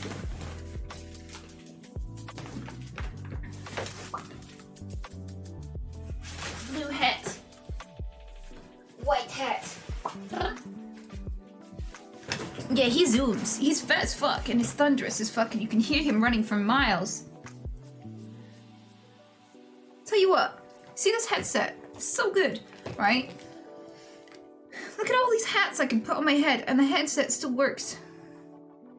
This is one of the good things about this headset. I've tried so many headsets and this is the one I will always wear. Like always. Because like, it fits over my little head, right? And then you could just do this and it extends like this. Boom.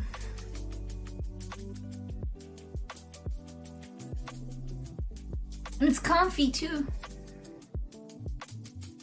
Does it sound good? It does. And one of the things is, do you ever get head grease? Do you ever get head grease? Because like, I have these headsets for my phone. And they're like noise cancelling. But this pad here, it's like made of materials. So like, you can get like skank buildup from like just having a head. But like, if you have, and it's, that really shows if you have like a colored felt headband. But this is like, it's like fake leather. Look at the stitching. I like the stitching because it matches my my chair. Because I've got a chair with the same stitching like this. But like, it's smooth and it never gets dirty. Just always looks clean. So it lasts and lasts and lasts. I upgraded to this one, but the one before it had the one before it was the one I had for like the past 4 years. Like since I started streaming, I went through like 5 headsets in 1 year, and I settled on like the earlier version of this one, and it just lasted and lasted and lasted. I loved it.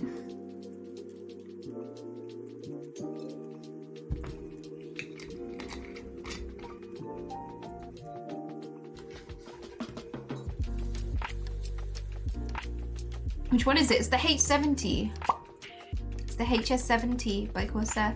What happened to the other gamer headset with the microphone? So this one has a microphone. It is a gamer headset with a microphone, but you can pop out the microphone. It's not like permanently attached. You can just slot it out. So like I can use the mic on it if I like, and it works just fine as a gamer headset with a mic in it. But I have like a fancy elgato microphone. So I use that because then I'm not blowing into it. I'm not just like blah blah blah blah blah, like, you know what I mean? Like sometimes you'll get someone that you're in game with and they'll breathe into their mic, and I will bend it all over the place. Like it's malleable, like you can move it away from your face and stuff, like the little headset-y attachment, but I will literally find a way to press it into my mouth and devour it like every 5 seconds because of my Tourette's. So like I would rather use like a separate mic just for personal reasons. The mic on it's fine if you're like a normal human being that can just like function and shit. But I use the Elgato mic because it's just like, yeah, I can't like eat it.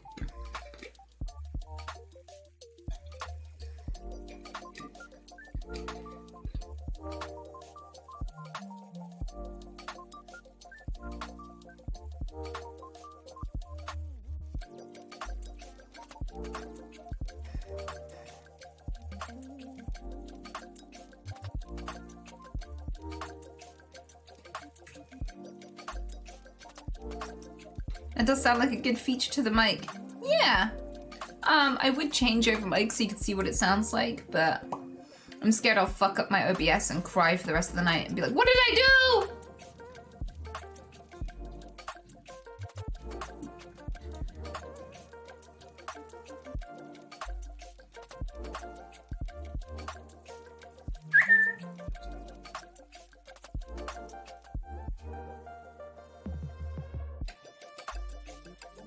What's the reference name of the headset? It's the HS70 I'm wearing right now. It's a cool shape, ain't it? I like the shape. Is there a discount code for these Corsair products? Shh. I don't know what you're talking about. No.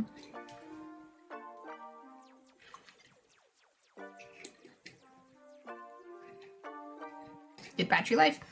Yeah, I mean, I charge it like once a day, but I live in my headset.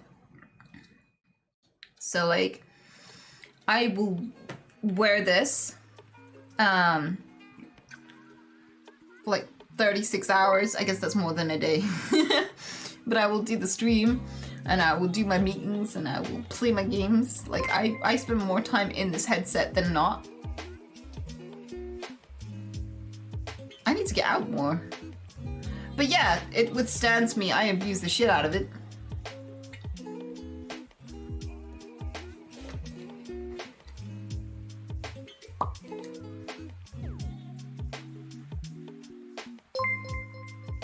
Rated Prime, thank you.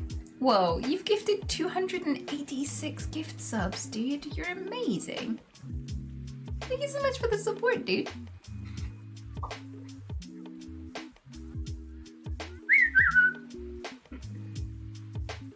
It's literally your job to sell the headset to people. Why are you holding the code secret? Just want to win Apex tournaments too. It's a little Easter egg. If you can figure out where to find my product code, then good for you. You deserve the headset.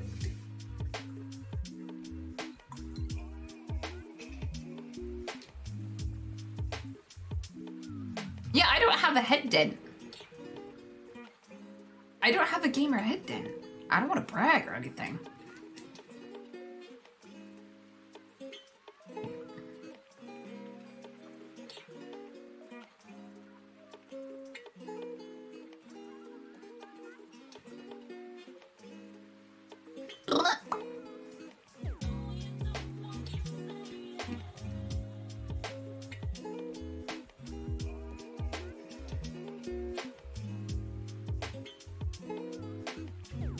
Penis sauce with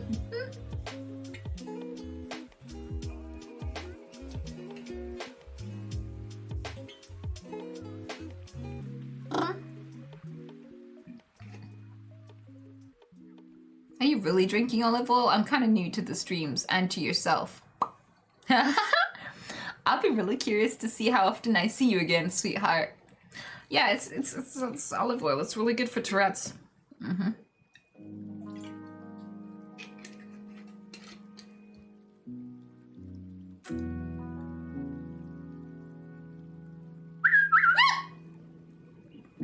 Do you really have Tourette's, or is it most ADHD mostly? What the fuck?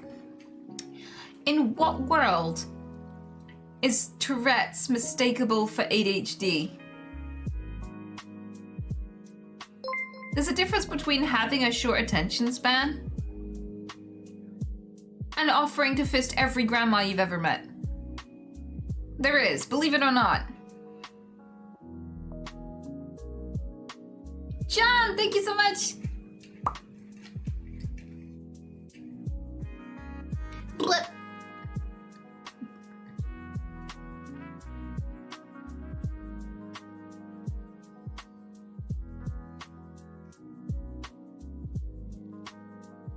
ADHD is more than a short attention span, but your point remains valid. I also have ADHD, so yeah, I know it is. I have quite severe ADHD. Just ask Pete's. Pete's, how bad is my ADHD?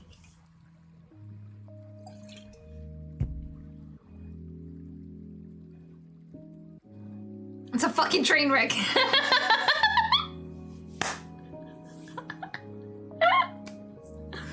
He's really polite usually about this sort of thing. Yep. Like, it's so bad. Like, he'll go, hey, did you want to put out an announcement? And I'll be like, yeah, sure. What was I doing? You were putting out an announcement. Oh, yeah. Hold on a sec. Wow, did you know that they found 5 bodies in Chicago just now? He was like, cool. Are you doing the announcement? I was like, oh, yeah. Do you want to play some Apex? He's like, have you done the announcement? Like, oh yeah. Anita, you were supposed to announce the stream. You've announced your fucking, no, what, wrong announcement. I'm like, oh yeah. What was I doing? And that is literally not an exaggeration at all.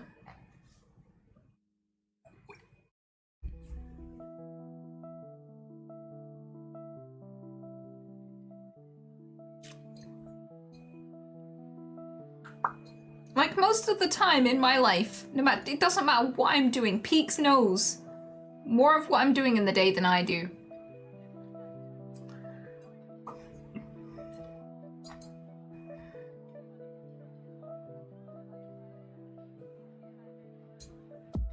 I will sit there in the mod meeting after the stream and I'll be like, I was gonna do a thing. He's like, you were gonna eat. I was like, oh yeah. And I'll come back with Fuba. And I'll sit down and be like, nom, and I'll be like, I should probably do a thing. He's like, yep, you should probably plan the next stream. Do this, do that. You mentioned that you probably should do your taxes and your mother called you. And I'm like, how do you know my mother called me? It's like, because I heard you ignore it. You need to take your headset off sometimes. So like, he'll just say all this stuff and I'll be like, oh yeah, thank you. And then I'll do none of that. And I'll stay up all night playing Apex and then wake up like, I'll fall asleep, I'll crash. I'll be like, I'll do my work after the Apex. And then I play all of the Apex for 10 hours and go, I'm too tired. And then I sleep for an hour, wake up and go, I can still stream. He's like, you can't still stream. You are going to crash. You are going to crash 5 minutes before you stream and you're going to cancel it. And I'm like, I'm not. I can tank. And he's like, fine. And then 5 minutes before the stream, I'm like, oh, I have made a mistake. I have to move the stream. He's like, what a surprise.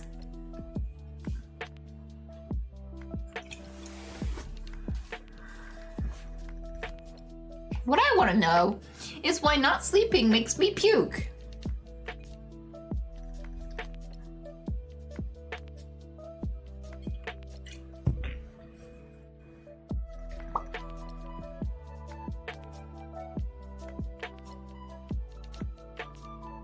Do you still have rabbits? No, that's my Labrador.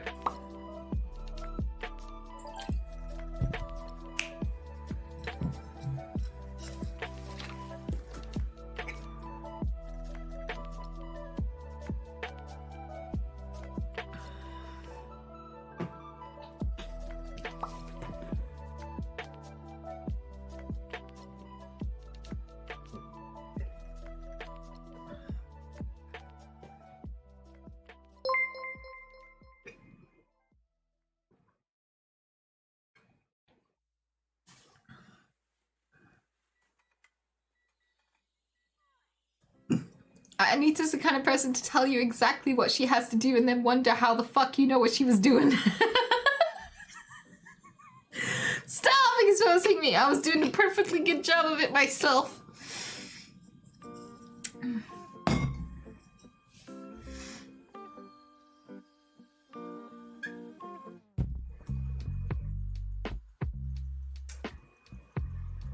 Look at him being cute. How does he stay so white? I can't keep anything white. Like, he's so cute and small. All he has is those tiny little oven mitt hands. Oh, look at him spreading. He's so chunk. Just want to squish it, boy.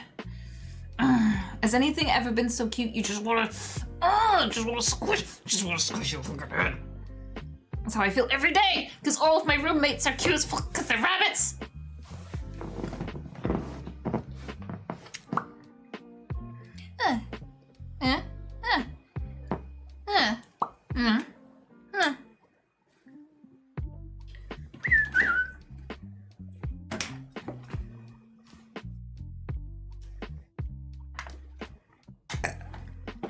I'll lick your tits.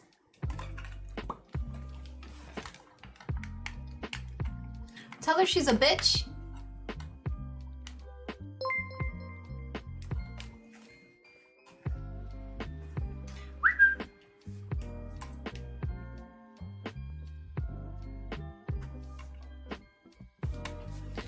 Why don't you love me? Why don't you love me?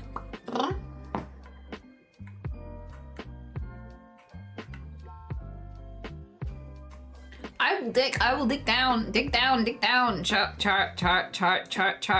Charlie Brown.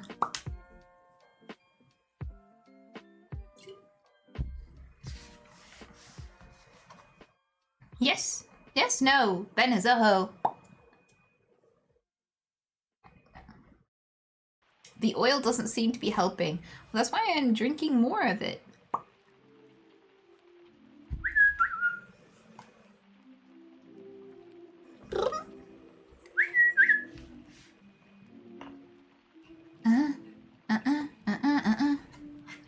Bro, my cat just brought a live bird into my bed. Aces of spades. If they even have a slight scratch, they'll die of infection. Because cats have a lot of mouth bacteria. Their mouths are fucking skank. I know this because I rescued quite a lot of birds from cat attacks. So he needs a course of antibiotics before his re-release. So you need to ring around. The best place to look on is Facebook if you can find a wild bird rehabilitator in your area. So if you type in your town and then wild bird rehabilitation, if you take it to a vet, they're not gonna do fuck all usually. So look for a bird rehabilitator in your area and go drive the bird over there in a box, cardboard box. Yep.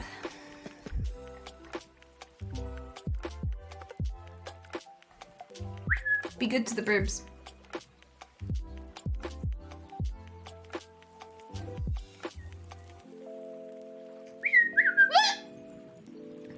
Your dad is wet, and hard to get. Martiniza, thank you so much for the 24-month, dude. That's incredible. And happy birthday to Tony as well. You better say that directly to her, you beesh. Tony deserves Ola. All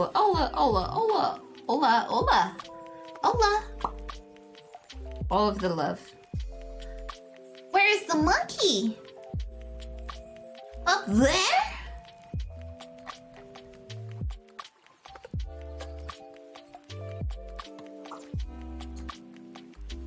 What is your favorite type of owl? The barn owl. Missing people, thank you so much. Because they are fucking haunting. They are white and silent as fuck.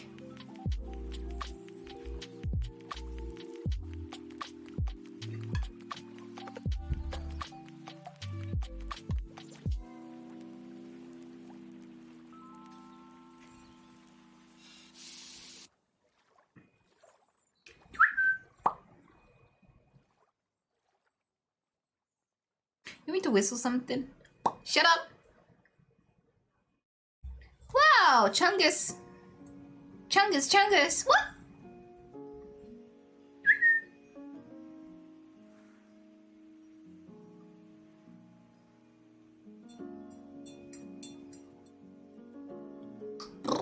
Huh.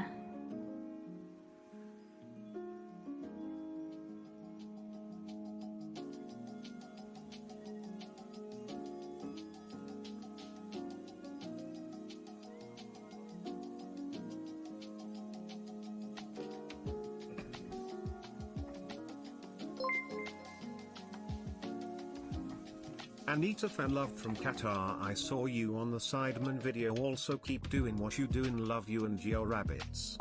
It's your dad. He's shit. I appreciate that, dude. Alright. I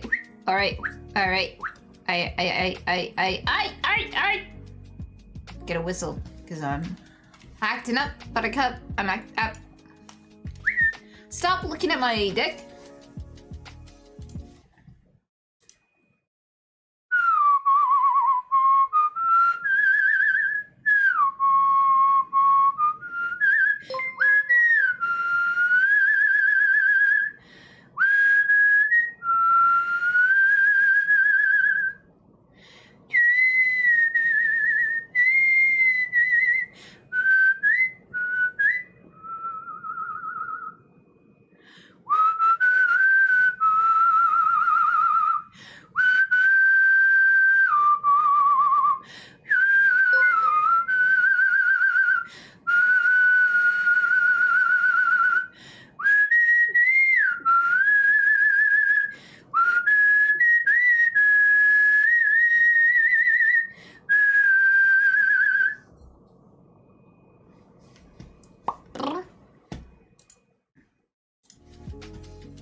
They'll like you.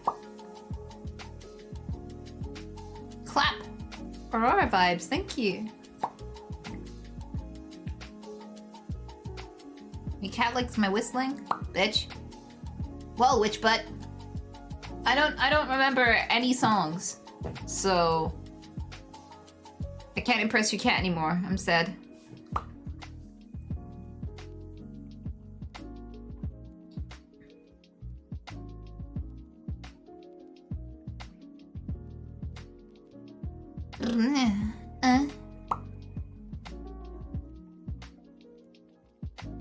The Italian national anthem is good to go. Fuck you. Nah. A good one, a good one, a good one, a good one, a good one, a good one, a good one. Fuck off. Good one, huh? Good one, huh?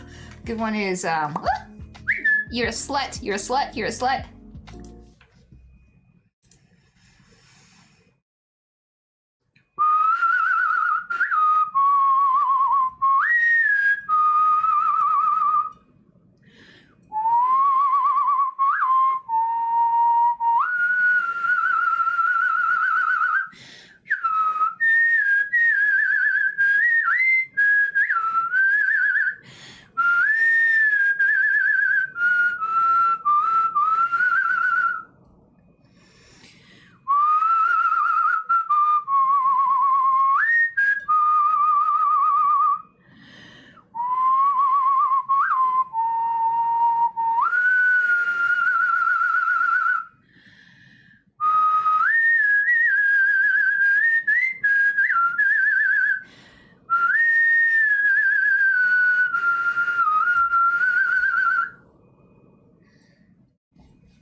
There you go. I love you. I love you, I love you. Shut up.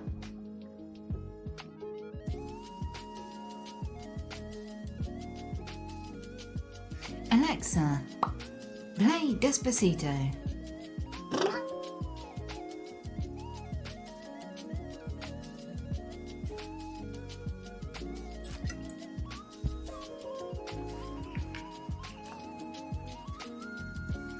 What's the worst date you've ever been on? Huh, you're dead. You're dead. You're dead. The one I didn't intend to go on, I think. Oh no, or maybe it's the one where my boyfriend was trying to date my best friend. So it could be the time where my friend went, Anita, would you like to come with me to try some new pizza at this restaurant we both like? And I was like, yeah, sure, but you mean, like, but, well, previously, like, he'd invited me to hang out, and I've been like, as a friend, right? And he's like, yeah, of course as a friend, duh. So I was like, okay, so this seemed fine, and then I realized the day before, wait, tomorrow's Valentine's Day, you weren't trying to trick me on a date, were you? And he's like, lol, lol, lol, why would I need to trick you? Lol, lol, lol, kappa, kappa, kappa. And I was like, okay, well, I'll see you tomorrow.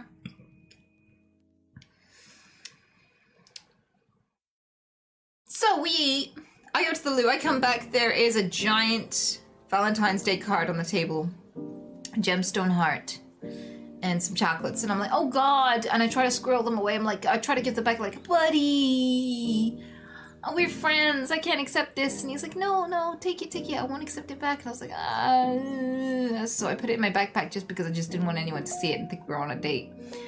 And then the person who was playing live music stopped and was like, hey, buddy, good to see you got a date for Valentine's Day. And it felt like everyone in the room was staring at us, and there was a big spotlight on us. I was like, oh god, fucking no, I'm not on a date with him. Stop looking at me.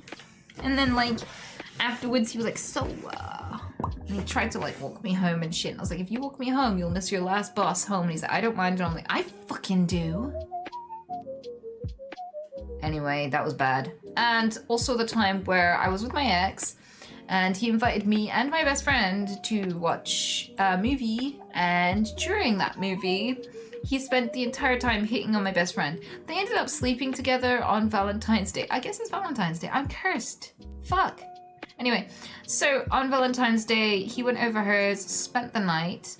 Then the next day I gave him all of his gifts, and he said, I'm a terrible person, I slept with your best friend, I like her more than you, she's prettier and everything, so bye. And I never saw him again, and we'd been together for a year.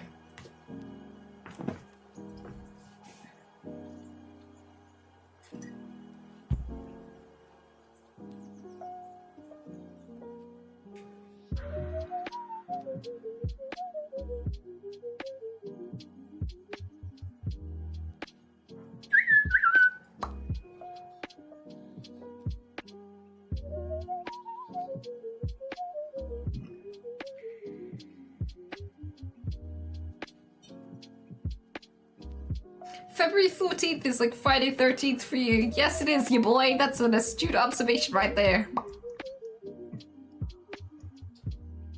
Scariest date of the year. Fuck that date.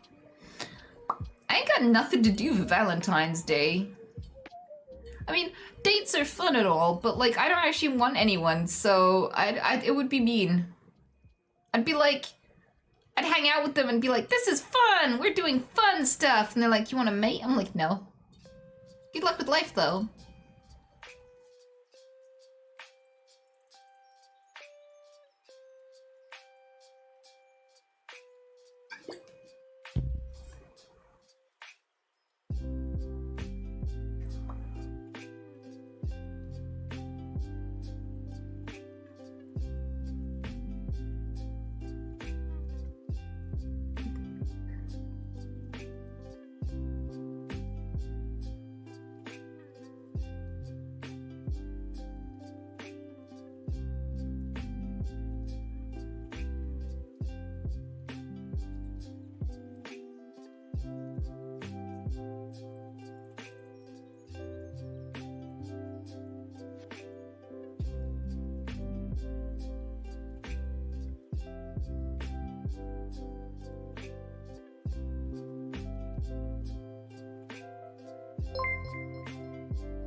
Where's the lurker? Thank you so much. I appreciate the 9 months, dude. yeah, I can't think of anything else to say or do.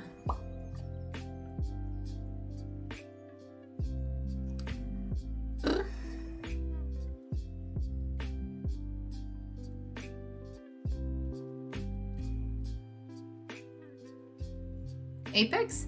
Look, if I wanted you all to leave, I would just stop streaming.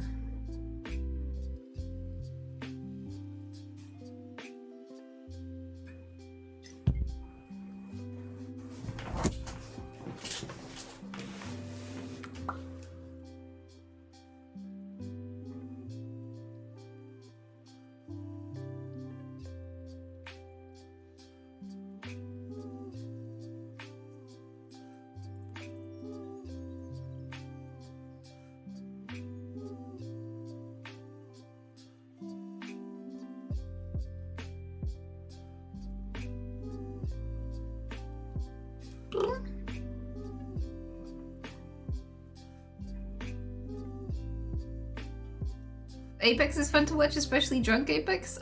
You can't really do drunk Apex. There is no drunk Apex. It just doesn't, you can't, no.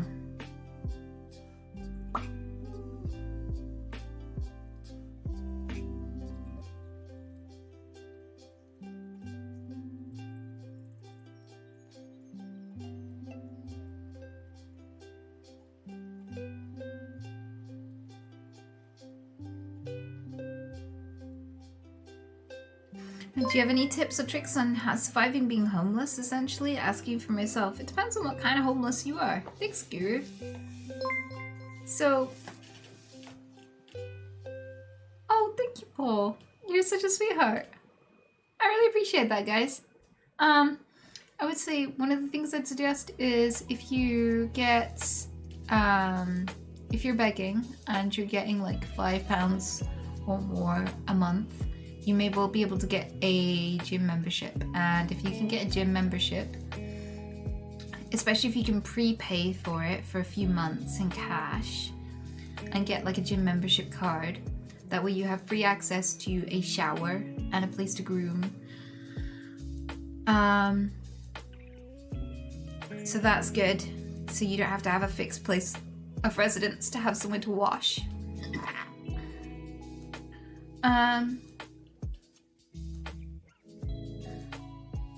Also, you need to come up with a routine and a strategy for survival. So, a regular place or two, like a backup place as well, to get food every day, to get water every day, to make sure you're clean, to make sure you got a safe place to stay. Lock those things down, get them in a fixed routine, but always be looking for backups or upgrades. Then the second thing you gotta prioritize is how are you gonna get out of this situation? And you need to be dedicating yourself to getting out of bare homelessness. That should be your aim, because the longer you spend, I know that sounds like a given, but the longer you spend there, the more likely it is that you'll struggle to get out for various reasons. Sometimes the trauma of having to stay in places like hostels and things, because they're not very safe places, especially for women, means that you may end up turning to substances to cope with the things that are happening to you. If you turn to substances to cope, your cognitive abilities will be reduced, which will make you more vulnerable to more things that are traumatizing. And it will also make you more vulnerable to the point where it's harder to dig your way out. Because if you're not thinking straight, it's harder to get a job, it's harder to get help from homeless charities and things like this, it's harder to get on welfare, it's harder to get housing benefit, these sorts of things, and get a life together. So like I'd genuinely spend some time making sure that you can clean, that you can, you know, that you've got somewhere comfortable to sleep at night, and start doing research. Go to your local library, research what resources and things there are out there for homeless people in your area. Try to get as much as you can, so you have a solid foundation to keep improving your situation and your future. I'd say it's incredibly important to make sure you're well fed and you have water. And don't just eat like crap. Don't just eat burgers and stuff or whatever's cheap. Like, do your very, very best to get some vitamin C in you, to get some like proper nutrients, and you know, get walking. And I found that when I was really struggling to afford food, I was living off very, very little money, and I would go out and forage a lot of my food. So I got a foraging book, and it helped me to identify safe mushrooms to eat, and it helped me to identify wild garlic, and it helped me to identify, you know, all sorts of different kinds of fruit trees and things like this, and I'd remember where they were and when they bloomed so that I could go and get some extra calories and nutrients. Also, you can look up things like pine needle tea and stuff to help you really boost your nutrients, because nutrition is so important for keeping up your energy levels, surviving cold nights, and keeping up the cognitive ability to keep improving your situation. Your main resource is your own mind. Preserve your mind and your mind's health.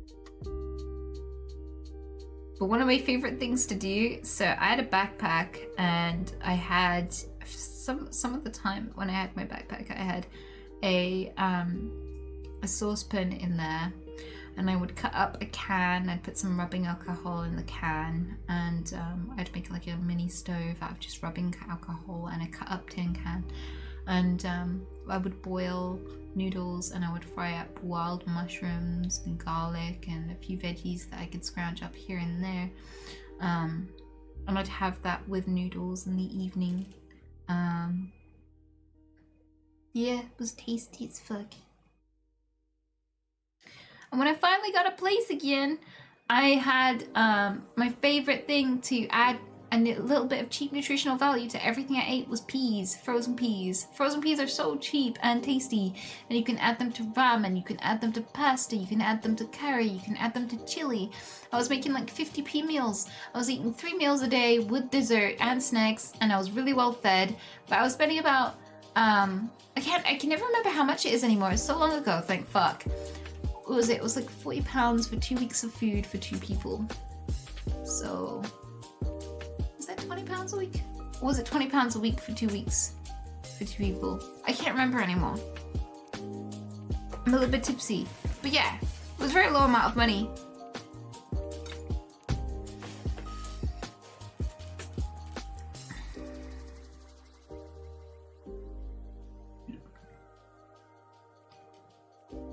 But we were eating good.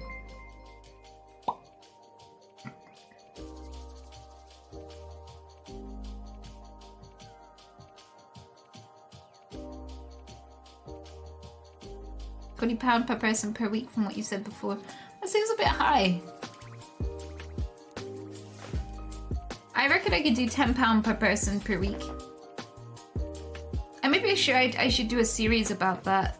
But then the economy's a bit more fucked now, and inflation has happened quite a bit, so maybe that'd be more of a challenge now than it was before.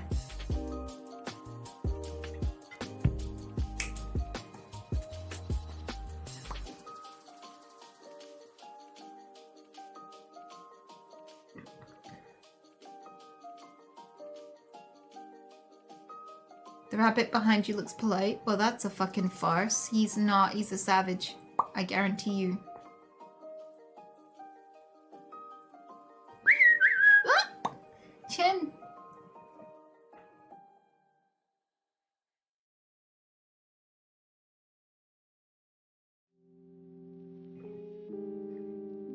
I'll crank it up, you buttercup. I will say goodbye now. But it's been fun. Thanks for hanging out with me, guys. I'm so surprised so many of you turn up when I just have no plans and have no idea what I'm gonna do with you. But it's been cool, Chen. Yep. Yeah, thanks for hanging, Juice.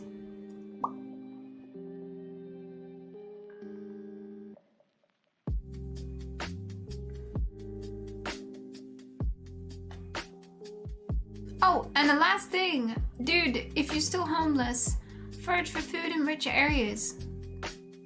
Go where all the hoity-toity people live, because that's where the fruit trees are untouched. That's where all the forage is left alone. I know that about my area too. I've lived here quite a few years, and like, I know this place where there are these massive bracket fungi called chicken of the woods, and it's like a massive protein growing off the trees. Huge and obnoxiously visible, but nobody touches it because it's all posh houses around there, so they don't touch any wild food. They don't have to forage at all. They just walk their dogs and walk right past it.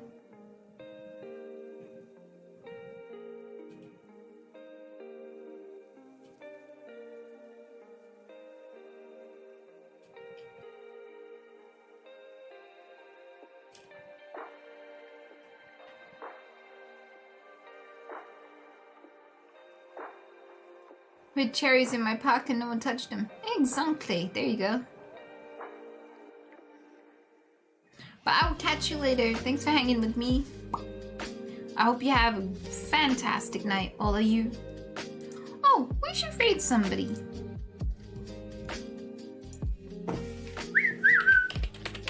Let's go make somebody happy.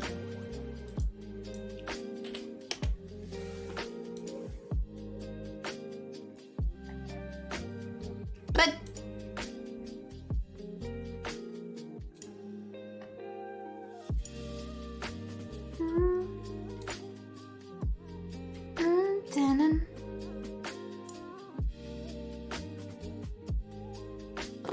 whoa. Alexa, play Despacito.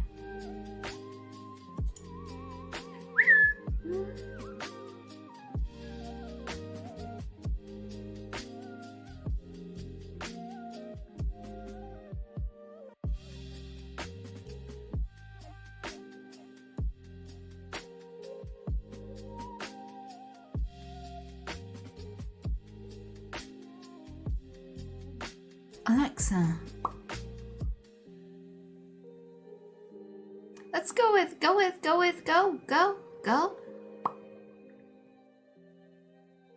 Let's go with this dude.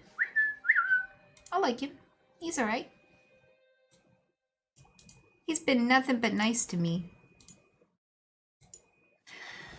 Huh? Maybe I should get back into your science GTA. I don't know.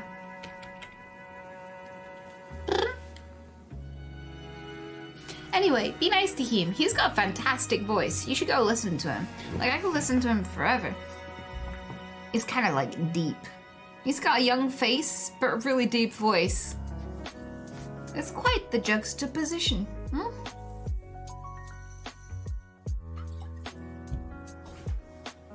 Ah. I love you, love you, love you. Shut up. I know about your deck.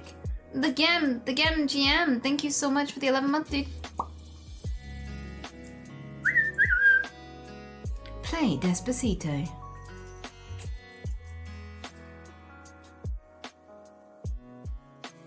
I'm gonna hang out with my rabbit and probably bother my mods for a bit. I'm gonna have to eat a sandwich or something to sober up. I have pie. I'm gonna enjoy myself pie and some other stuff. Hopefully I remember. I'm sure Peaks will help. He's a good lad.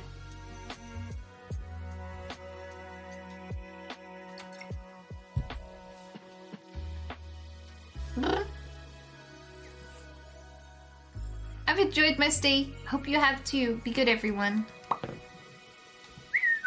Slut. No. That's a no.